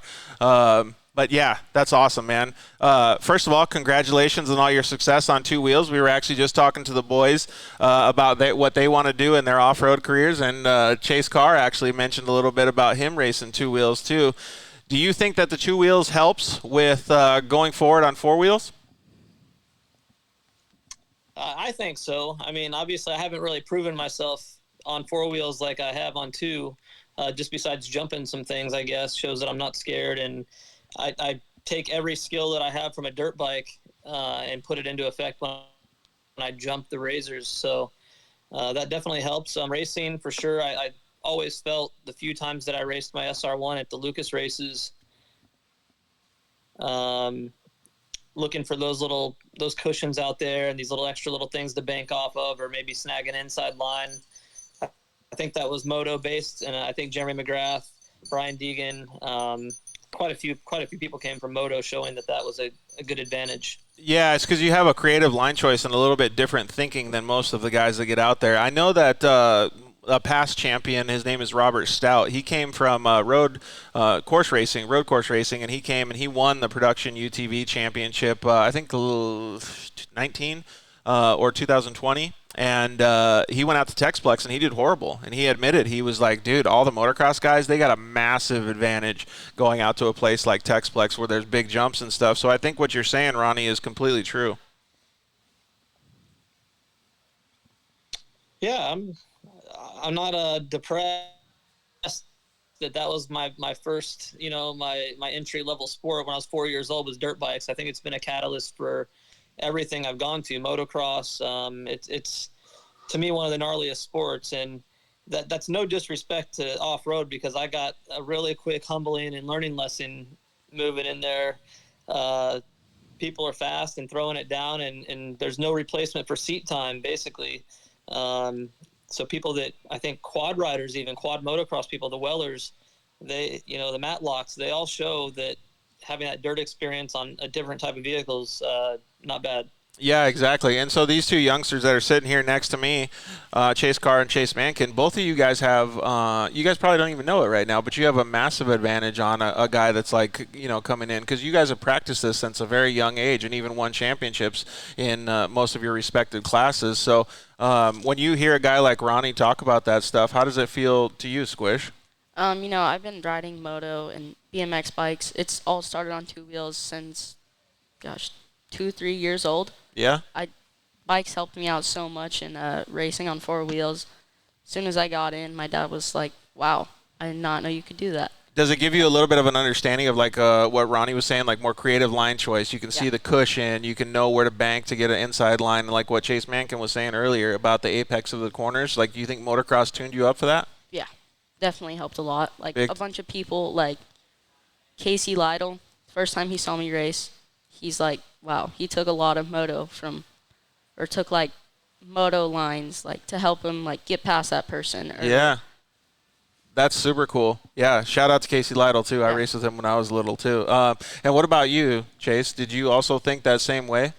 Oh, well, yeah, starting from a young age definitely helps because you've got a bunch more experience under your belt, where if someone joined right now, it takes them a couple races to get that experience under them, or at least try and get caught up where you've already got all that. So I think being young like that definitely helps starting out racing, where I've never been on like two wheels or anything. Right.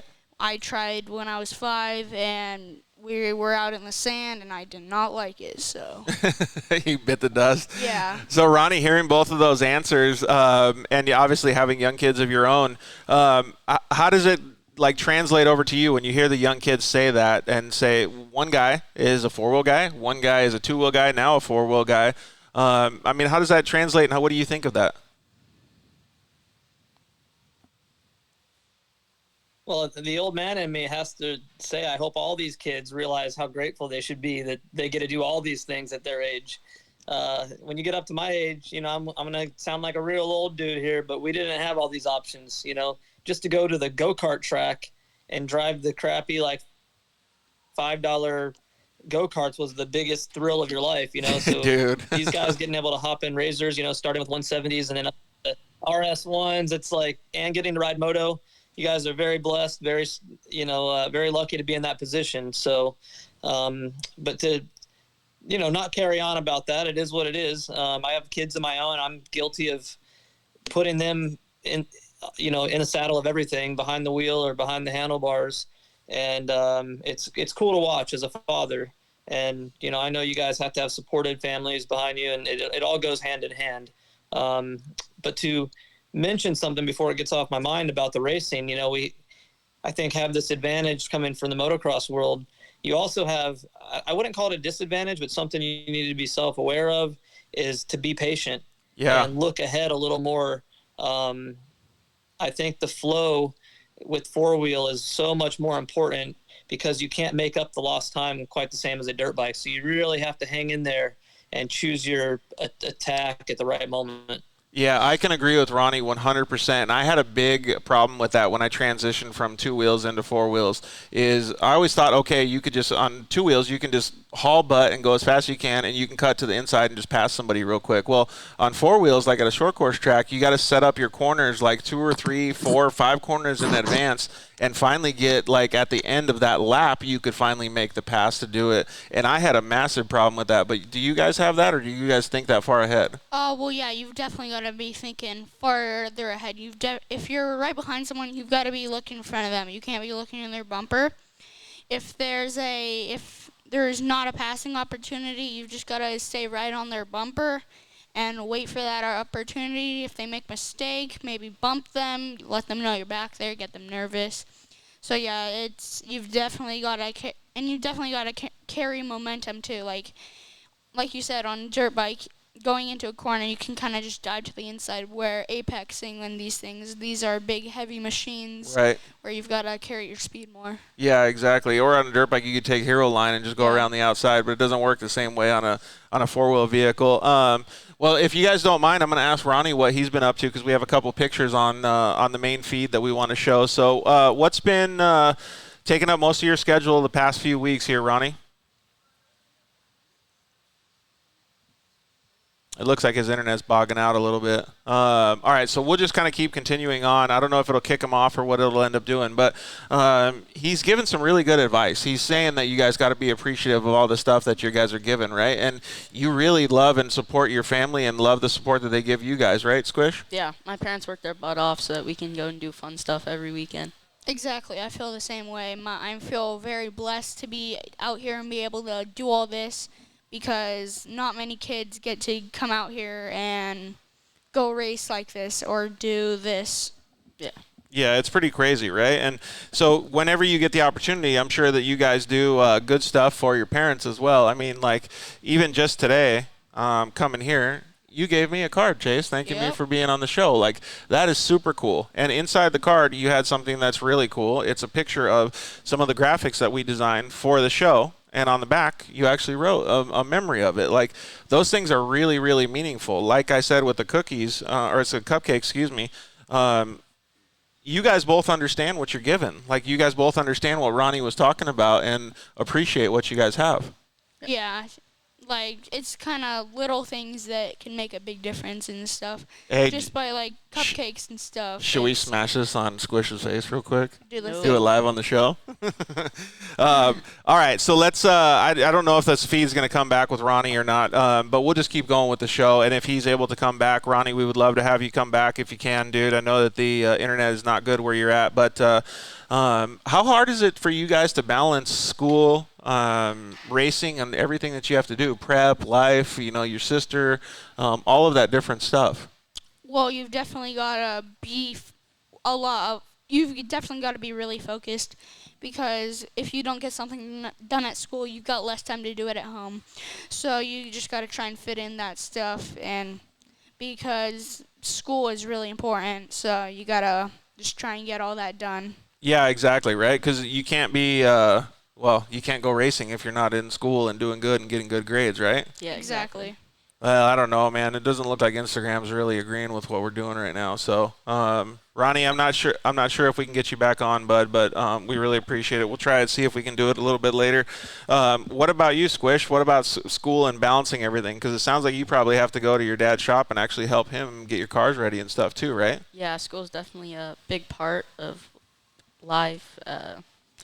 For me, I do a program at Springs, the charter school.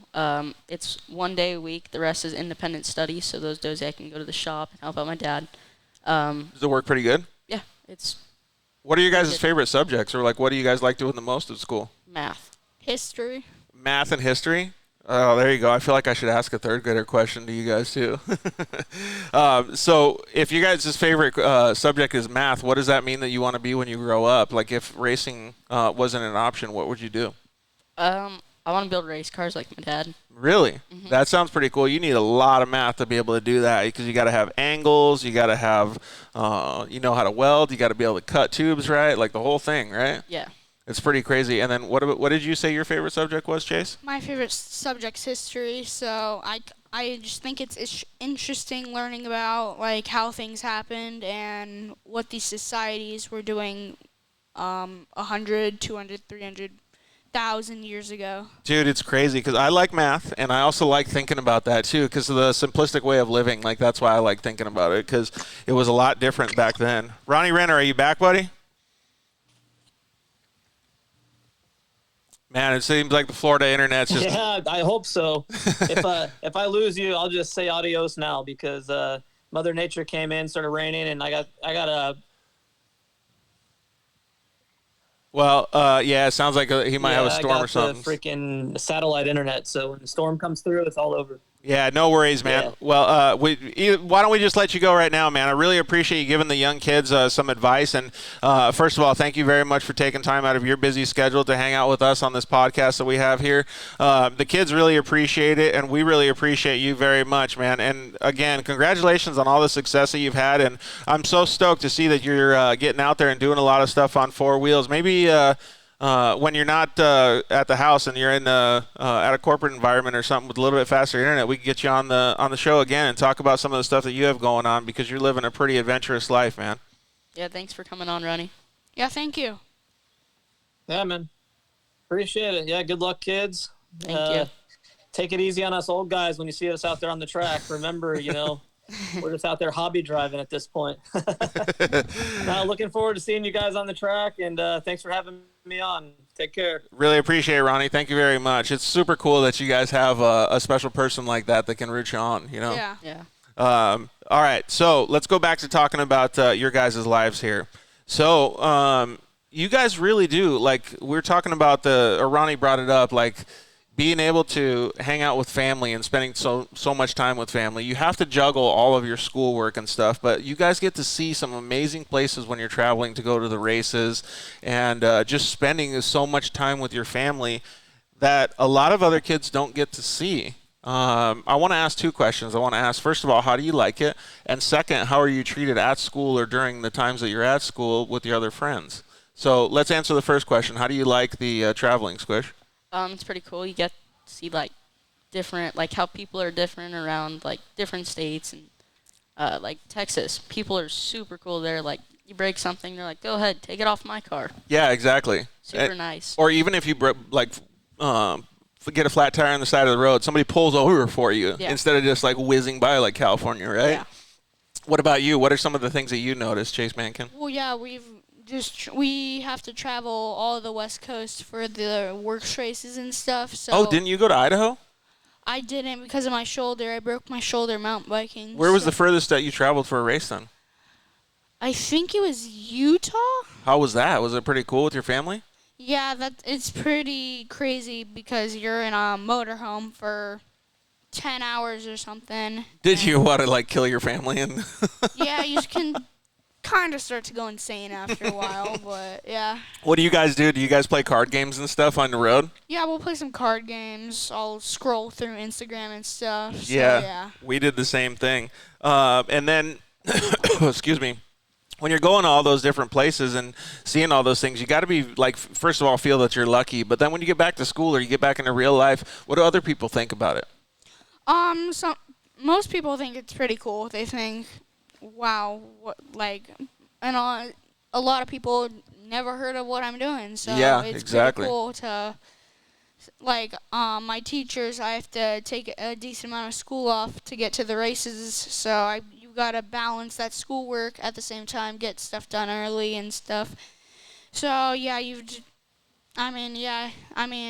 people are pretty cool with it. So yeah. James P36 says, yeah, Utah is the best. I'm not going to say the word that he says right there. Okay, so we already talked about kind of balancing school and racing and stuff like that, but there's so much that goes into racing. Like maybe you can tell our audience, I know that you won't be able to give it to us in a number of hours, but like how much actual time like during the day do you guys spend prepping and getting your brain ready and training and doing these things to get to the point where you want to be able to do, like, to go win races? Well, you've got to do a lot of stuff. School, that takes a decent amount of time.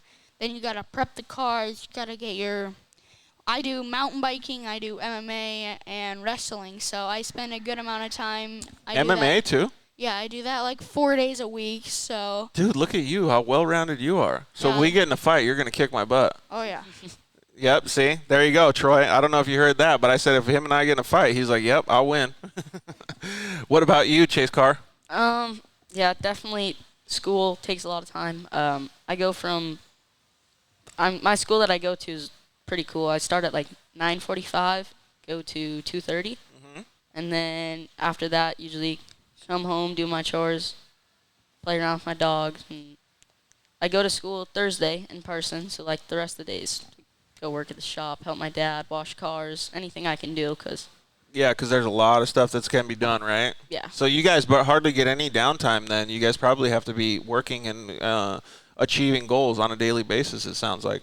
Oh, yeah, the cars, especially 3 cars, next year we're getting out of the 170 and 250 class and moving into 571,000 only. So, yeah, it's definitely a lot of work right now with 3 cars because that's 3 cars you got to fully prep. And when we just had the 170, we thought that was a lot of work. So Yeah, dude, it's so much work. I mean, like I remember when I was racing professionally, I would put in a good 60 hours a week at my job as a good software engineer, and then I would probably put in another, I don't know. It was about 80 hours of work to get 15 minutes of drive time at the races. So however much that ended up being to be able to put in during the week. And most people can't fathom that, right? Because they go to a 60-hour work week and they're just like, okay, I'm beat. And then you're putting in all this other time just to go get 15 minutes of drive time at the races. It's a pretty difficult task. And so I really give you guys a lot of credit for being so willing to be able to put in all those hours, man. It's pretty cool to see from such young kids. Yeah. So, recently been around the shop because my dad's very packed on work. Yeah. It's a little different around there. There's another car in there. Oh, there is. May or may not be yours. Oh. Really? I haven't heard of this. You got a surprise for him? My dad building you a new car. Oh. Really? I haven't heard of that. Sick. Really? Yep. What kind? RS1, just like mine. One? Really? So we're That gonna sounds have- cool. Wow. That's a lot to take in real quick. I know, right? You should be just jumping around like, screw this podcast. I'm going to go run around and get down to the shop and start looking at this I bad just boy. see it pull up outside. That would be pretty cool. Dang, that's a good announcement. Thanks for telling him, dude. Yep. That's cool. Can you wait to get it? Dude, I would already be so amped to get in that thing. Yeah. We got the RS1 last year from him at Works, and then we both got new cars, so. No wonder he's been at the shop so much lately, huh? Oh, yeah. He's trying to get all your stuff all dialed in. Trying to clue me in or something. Hey, so talking about the RS1, so you guys both just got into the RS1s, right? I've only got to race one once in my life. Honestly, it was like my favorite car to drive. It was so cool. Yeah, this is my first year. Is this your second year? Yeah, second year in RS1. And how do you guys like it? It's a lot of fun. It's a different driving style than the 170s and 250s. Oh, way different, right? Yeah, because it's four-wheel drive versus two-wheel drive, and it's a whole lot faster. Yeah. So everything's happening much faster. Oh, I agree 100%. But it's smooth though, and like it's probably like for you, Squish, is it like when I got in it, I was like, this is closer to moto than a normal side by side. Like, it's pretty fun because you can see the wheels, like you're leaning. It's like so skinny. Like it really did feel way more moto. Yeah, the only other 1000 that I drove was my dad's two-seater. Yeah. So you know exactly what I'm talking about. That same feeling, right? Yeah, that's why I like that car so much. Yeah, and you probably coming from the other cars like the 570, you're probably like, wow, this car, like even though it's bigger, it feels more agile. Yeah, when I first got in the 570, I was same thing. I was like, wow, this is fast. But now when I jump in from the RS1 to the 570, I'm like, why isn't it going? But it's just like that speed difference is crazy. So what do you think Troy would tell you when you go in between those two cars? Like, because you're like, okay, the RS1, I can just like pin it, I'm like good, and then you go to the other one and you're just like, oh, I won't go fast enough. Yeah, you've just got to adapt, and what we're learning in the 570 is that those things can handle a good amount of Beating. So yeah, over all those whoops, it's just full pin. So do you guys know who Jacob Peter is? Yes. Yeah. So my nickname for him is Full Pepper, like because he's just always on the throttle, like no matter what. And so when I think of that, I think of okay, if you told Jacob Peter that the 570 could take a beating, he would probably figure out a way to beat it up. Okay, JD20 Wheel said, good show tonight, George. Really cool to see those kids appreciating what they have and the work they're already putting in. And cool to see Troy on the podcast, too. Adams Motorsports Park is great. So I think that comment says a lot because it really says that you guys are putting a lot of effort into your programs. You guys are putting the right tools in place to achieve your goals. You have a good mentor and coach in Troy. And you guys have already started seeing benefits from all of the stuff that you're doing, like winning races and championships and stuff like that. So I think you guys should continue on that route, man. It's pretty cool to see two youngsters making such progress. Yeah. Yeah, I mean, it's crazy what these kids can do and how talented all of this racing community is. Yeah, and how much support you get from everybody, right? Yeah. All right, so going back to the traveling thing that we were talking about, it sounds like Utah might be your favorite. Like, what's your favorite place that you went to? Oh, yeah, I mean, the last Utah race, Cedar City, was really fun. It was just a great, it was a great track. It was a great, just facility as well. Had water slide. It had like an entire lake inside of it too, so it was pretty sick. Yeah, that sounds super cool. What about you? Mine? Squish? Yeah, where was your favorite place? So, 2 wheels or 4 wheels? That's a good question. Did you go to that Midwest, the one in Oklahoma? I did go to Visions. You did? Which is Mid-America, yeah. Dude, I'm so jealous of you because, like, I would have just totally scrapped the racing part of it and just went and sat on the lazy river the whole time. It was cool, but I think second day we were there. Yeah. Which was right before my race. I was messing around on my pit bike just like every other kid at the moto races. Foot got stuck in the peg and I sprained it. Oh, wasn't very dude. fun. So These dang dirt bikes, man, they really get you every time. Yeah. All right, so what was your favorite place that you've been to? So Moto was Loretta's. That place is cool. Loretta's was super cool. I like Ponca's better. I don't think I went there. Yeah, I think maybe that was didn't. before your generation, but yeah, Loretta's a cool. Oh, what about Lake Whitney? You could still go there. That thing, dude, that's like chocolate cake around the whole track. I don't think I've gone there. That place is so sick. Razors was definitely Mid-America. That Really? place is really cool. So does that mean that it makes you want to go over to Mid-America? Yeah, I think we're gonna try to do those series, or just, probably the series, but at least just a couple races. Yeah, that's cool. And then you get to experience more of the country. But I will tell you that you have to play games going through Oklahoma because there ain't crap to see going through that state, man. There's nothing. So you guys will have to figure out some games. Okay, so since we're talking about those same kind of things, let's let Squish answer first. But what's your guys' most memorable race? Oh, dude. We were actually talking about this on the break. Oh, were you? Was the track Was it Competitive Edge? Or was you guys it had Sunset? You guys had a side-by-side race at Competitive Edge? I think so. Are you thinking of when I had the stalker?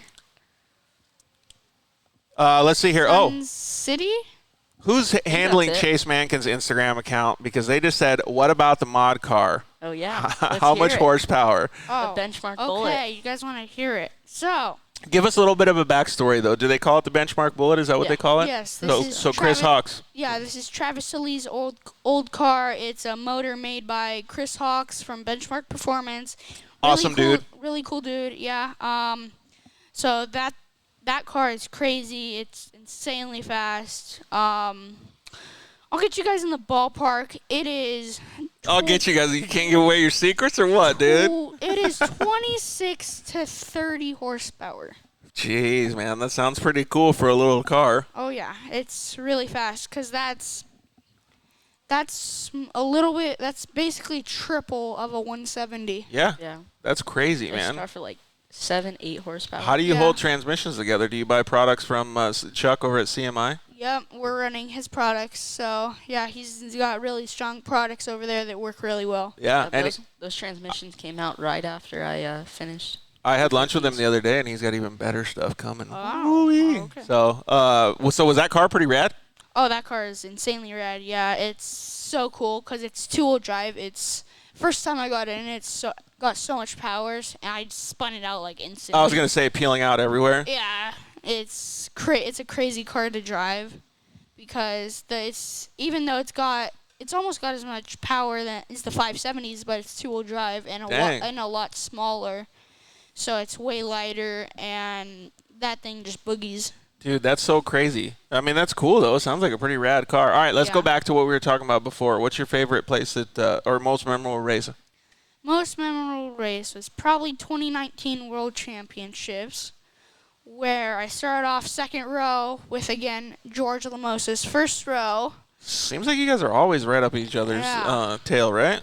So he, again, checks out, got a battle through the first row again. So we're, again, just put in a ton of work to get past all those guys. Once I get past all of them, then we start hitting lap traffic. But keep pushing through that, and then just You work your racecraft together? Wait, say that again? Do you work your racecraft together to pass all those people, or do you go out on your own and do it?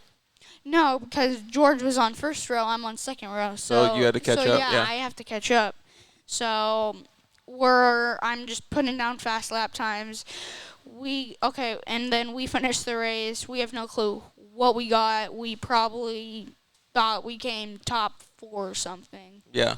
And we see George on top of his car all celebrating, and then over the loudspeaker we hear unofficial winner Chase Mankin. Dang. So yeah, we were pretty excited. I jumped out of my car, gave my dad a big hug, and yeah, that was pretty cool. Dude, the suspense, like, before you get that announcement was probably intense, huh? Yeah, that was crazy. I was not expecting to win that race. What was your favorite race, Squish? Last year, Works 250. The Works 250? Yeah. Where, what track? Prim, Nevada. So the first day was short course. Yeah. I won that one, and the second I was there. I don't know if I saw your guys' moto, though. I think it was early in this morning on Saturday. Oh, okay. And then the next day was desert. So I was first row, and I think I got the whole shot. I pulled out like 10 seconds, and then out of nowhere, all I hear on the radio is Cruz Burchard's gaining on you. Uh-oh. And by the last lap, he was on my tail, got by me. And I think second to last turn, he biked it up and blew a belt. Oh, no. I know. Dude, what a bummer for him, but that was good for you, though, right? Yeah. Yeah. George Lamosa's comments in the cool guys icons with, oh, yeah. That's pretty awesome. I love hearing those stories because it really, like, it takes me back. Like, one of my best races that I've ever had, I didn't win. I actually got second. But it was at Glen Helen, and I was on an 80. We were racing 80 Expert against a guy named Sean Hamlin. And I fell down in the first turn. I passed every single dude, and I was like half a bike length from passing him at the end. It was like the best race. You know, like when you're like in the zone, you know what they call it? Like, and you just can't, like, you don't know anything else is going on, and you're just hitting all your lines, and you're doing so good. Like, that's how I felt that day. So I'm assuming that's kind of what you guys felt like at those races. Yeah, you just gotta focus and put down those hard lap times. And Sometimes it's hard, though, right? oh yeah, yeah, because your body wants to stop, but you've just got to tell yourself to keep going. Keep going and keep focused. And then sometimes it's easy. You just like zoned in and you just go for it, right? All right. So what has oh wait, actually, this is going along those same lines. It might be the Benchmark Bullet, but what has been your favorite car to drive so far? All right, you go, Squish. 250. My The last 250 car. Was that one that you drove in Havasu Works? With the blue and white and orange stickers on it? Yep. Yeah, dude, that thing sounded like a freaking it was like a factory floor. It's like brum, brum. It sounded so good. Yeah. What that about was a good weekend. Yeah. You were hucking like a bunch of those jumps too. Yeah, I think there was a double along the fence line that only a couple of us were doing it. Yeah, was it out of that big so, sweeper? Like out of that big long sweeper going towards the back section or no? You do the back section, you make like a right-hander, then a left-hander, and then there's like a right-hand double that like the mod cars were making. Like you could overshoot it, but he was hitting it in the stock car, I think. Was this Mesquite? No, Havasu. Havasu. Wait, I don't remember a double at Havasu. It was like somewhere in the track. That track's hard to remember. I remember seeing you guys, and I was like, holy cow, man. So I totally understand why that was your favorite car. What was your favorite car? Probably the 250, yeah. One time in the 250, at Havasu, my dad told me to go clear or to,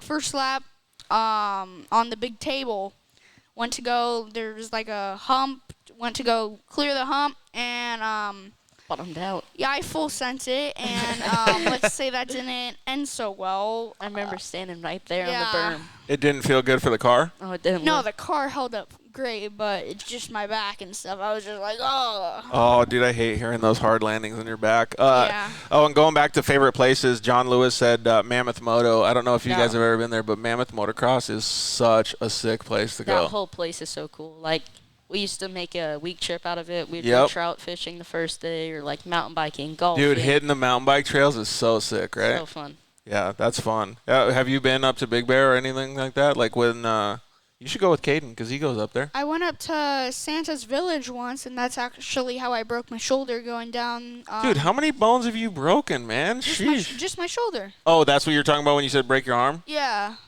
Whew.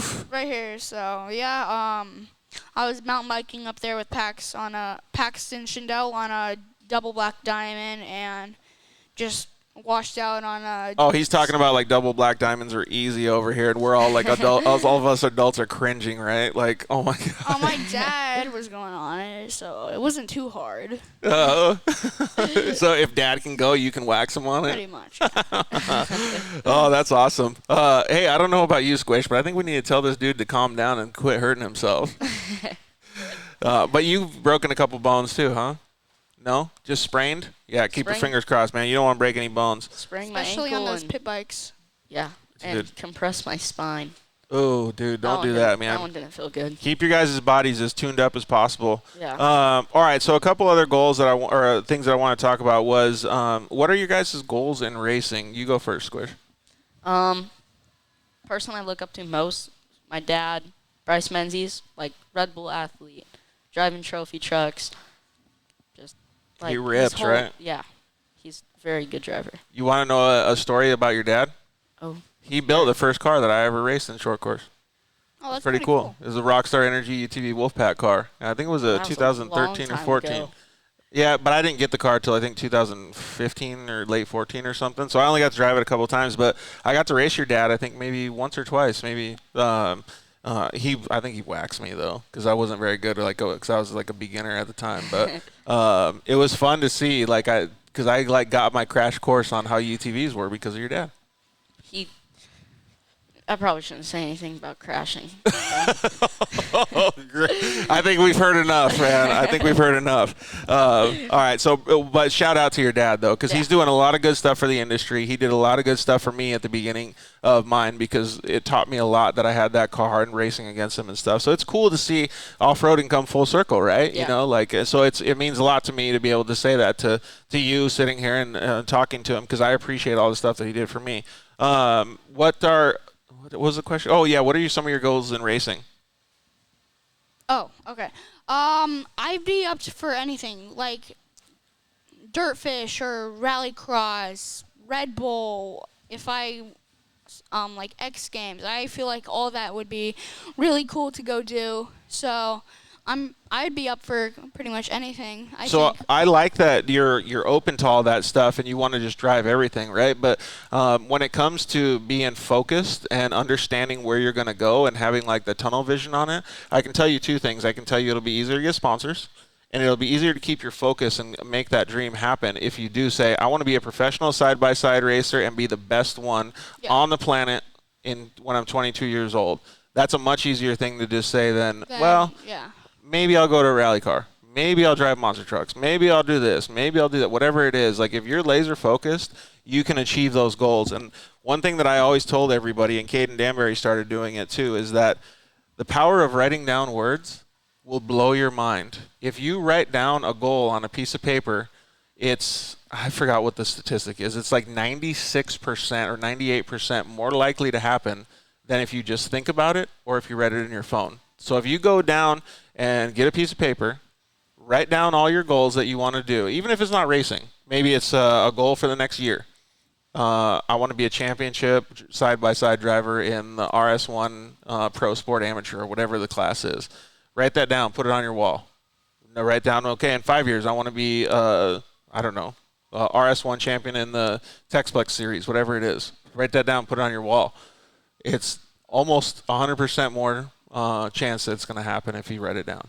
I didn't know that. That's pretty cool. It's crazy, right? Go around the house and start writing it on every wall. I know. Your mom's going to be pissed that I told you that because you're going to have sticky notes all over the place. But, hey, I'm serious, though. Like, I always do that. Like, I hate writing. Like, I hate school and I'm so anti-everything like that. But if it comes to goals, I'll write down a whole sheet of paper and I'll just leave it there. And I'll put it on my desk so I see it every single day. And I'll go, you know what?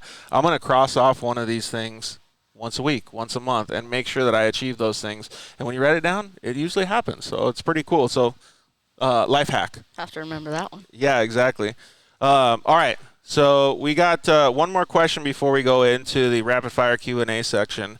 And I think this is a kind of a loaded question because I know that you guys are really focused on racing and you guys are already championship drivers. But what would be a plan that you guys have outside of racing in the next 4 or 5 years, 10 years? Well, I want to finish school, go to college. I want to do all that stuff. Do you know what you want to do in college? I haven't quite figured that out yet. I know you're a little young, so you don't have to answer that question. Yeah, but I've got a couple years to figure that out. So. Yeah, and then there's plenty of time too. And what about you? You kind of want to have those same goals? Yeah, going to college. Not sure really what I want to do there, but. Yeah, it sounds like you like math. You probably end up being a mechanical engineer or something. Would be pretty cool. Yeah, tell your dad to buy a Haas machine, and then you can just be the operator of that bad boy and make all kinds of cool stuff. That would be pretty sweet. All right. Well, before we get into the rapid fire Q&A section, I'd like to give you guys both the opportunity to thank your family and thank the people that support you because we're sitting in one of your guys' sponsors, right? Oh, yeah. I would really like to thank Forward Parts for allowing us to be here right now. They're a huge sponsor of us right now. They built our truck that is amazing. just really good. I love them. That's a really good company. Yeah, it really is. And the amount that they give back to the community is fantastic. Like, we're sitting in their facility right now. All of their employees have left, and Ryan, their general manager, is staying while we have this podcast in the showroom, right? Like, he moved all this stuff out of the way for us. Like, it's really cool to see that they're giving back to their youth athletes and being able to support the off-road industry. So I definitely think it's cool as well. And Corey Simone is who handles your sponsorship program, and he's the one that put all this together for us. So it's pretty badass, huh? Yeah, I really like how they support youth, and they're promoting the youth racing and trying to get it out there because we're the future of the sport. So there we I go. think that's Another pretty confident thought. I would think Troy Adams would be Yeah. stoked that you just said that right now. Well, keep telling us who else supports you. I'd like to say that I'm also the youngest 4 Parks youth racer. So Woo! That's uh, awesome, dude. Yes, I'd like to thank Polaris Razor, Chupacabra Off-Road for actually being here and coming on the show. Yep. Gates Belts. Did I already say? Who did I? I just noticed that Four Wheel Parts actually sells belts too. Oh yeah. It's pretty cool. So Max's Tires, everybody that supports me. Yeah, you guys have got some very, very good sponsors that support you. You guys, you can go ahead and say yours too, Chase. Yeah, my mom and dad, grandpa, grumpy grandpa actually. Yep. Polaris Razor helps me a lot, Brett. Your grandpa's actually really cool though. Yeah, pretty cool guy. Dave from Action Sports Canopy has been with them for over 6 years now. Does that mean you guys have the awesomest looking tents? Oh yeah. That's pretty cool. Matches my Razor. Nice. Yeah. I've always liked the colors that you use. Those are colors that I like as well. Yeah. Gates Belts, DS Moto Customs. They're the one that does my wraps. Always Cool. turns out sick. Piv bikes, dirt bikes. Make sure to hit them up. Dang, they're getting you dialed, huh? Get your van rewrapped, hit them up. Jamie and Dylan. Yep, right on. Yep. And obviously, you guys both said your families. It's really, really important to make us recognize the families because your guys' parents and everybody around, like your grandpa, puts in a lot of effort to get you guys to the track and to get you the vehicles that you guys can go win those races and championships with. So it's really cool to see all that stuff, man. Every time I have a show with you youngsters, I really appreciate. I mean, dude, the fact that your mom brought cupcakes with logos on them. Yeah, that's sick. And the world's largest burrito. I still don't understand how that was even possible to build. That's pretty huge. Maybe what we'll do is we'll do a little video. Or actually, I did a video before the show. I'll post it up on social media, and we could share it so everybody can see how massive that burrito is. It was like kind of intimidating to look. Seriously. But it's cool because it shows how much they care about you and your racing. Exactly, yeah. All right. Are you guys ready for this rapid-fire Q&A section? Yeah. Okay. All right. So who wants to go first? Raise your hand. I'll go, I guess. All right. There we go. I thought both of you guys were going to raise your hand at the same time. Competitive spirit here. All right. Chase Mankin, hard shell tacos or soft shell tacos? Hard shell. How about you, Squish? Hard shell. You're going both hard shell? Yeah. Have you guys had tacos Dorados where they're like pan fried? Like they're so good. Like the Dorado fish? No, it's just like, I don't know. It's oil fried tacos instead of like the Taco Bell ones. They're really good. Chicken or asada? Asada. Both of you guys are going asada? Mm-hmm. Dunes or the river? Dunes. That's tough. Probably Dunes, yeah. You going Dunes? What if it was like scorching hot outside? You'd probably pick the river, huh? Well, I mean, are you guys going to the Dunes for Halloween? I think want so. to, but no, we have a works race, Mesquite. Oh, do you? Yeah. No? Okay. All right, yeah, you're not going then. Well, I won't see you there, but good luck at the races. Three-wheeler or quad? Three-wheeler. Dude, they're called death machines for a reason, bro. I'm a big fan guy. Are you? Quad guy. You're not a big quad guy? Who are you? What are you going with, Chase? Quad. You're going quad? All right, well. Other than the LT80s, those are pretty fun. Those are pretty fun. My sister had one of those. Pizza rolls or jalapeno poppers? Jalapeno poppers. Yeah, jalapeno. Dude, same. I like your guys' style. Coffee or tea? Tea. Tea. Yeah, same. Favorite movie? Oh, Um, I'm going to have to go with one of the Fast and Furious. If Jamie and Dylan's in here, then yeah. You're going what with is it Fast and the called? Furious? Somebody answered the Fast and the Furious the other day. I forgot who it was, though. It's something Thunder. It's a NASCAR movie. Days of Thunder? Days of Thunder, yep. Yeah, you're into that one? I forgot what he said. It was like cold trickle, and he's like, your tires will hold. Your tires will hold. Got some special match. Yep, exactly. Yeah. Ooh, if you could have any superpower, what would it be? You go first, Squish. Flying. You go flying? Yeah. A lot of racers pick flying. Others pick like being able to like teleport or like being invisible. What do you pick, Kris Mankin? I was debating on like flying or like kind of like the Flash, like just super fast. Yeah, you can just zoom anywhere you want. Don't even need a race car. Just run. Both you guys built for speed, dude. I can tell. Netflix or YouTube? YouTube. What are you going with, Squish?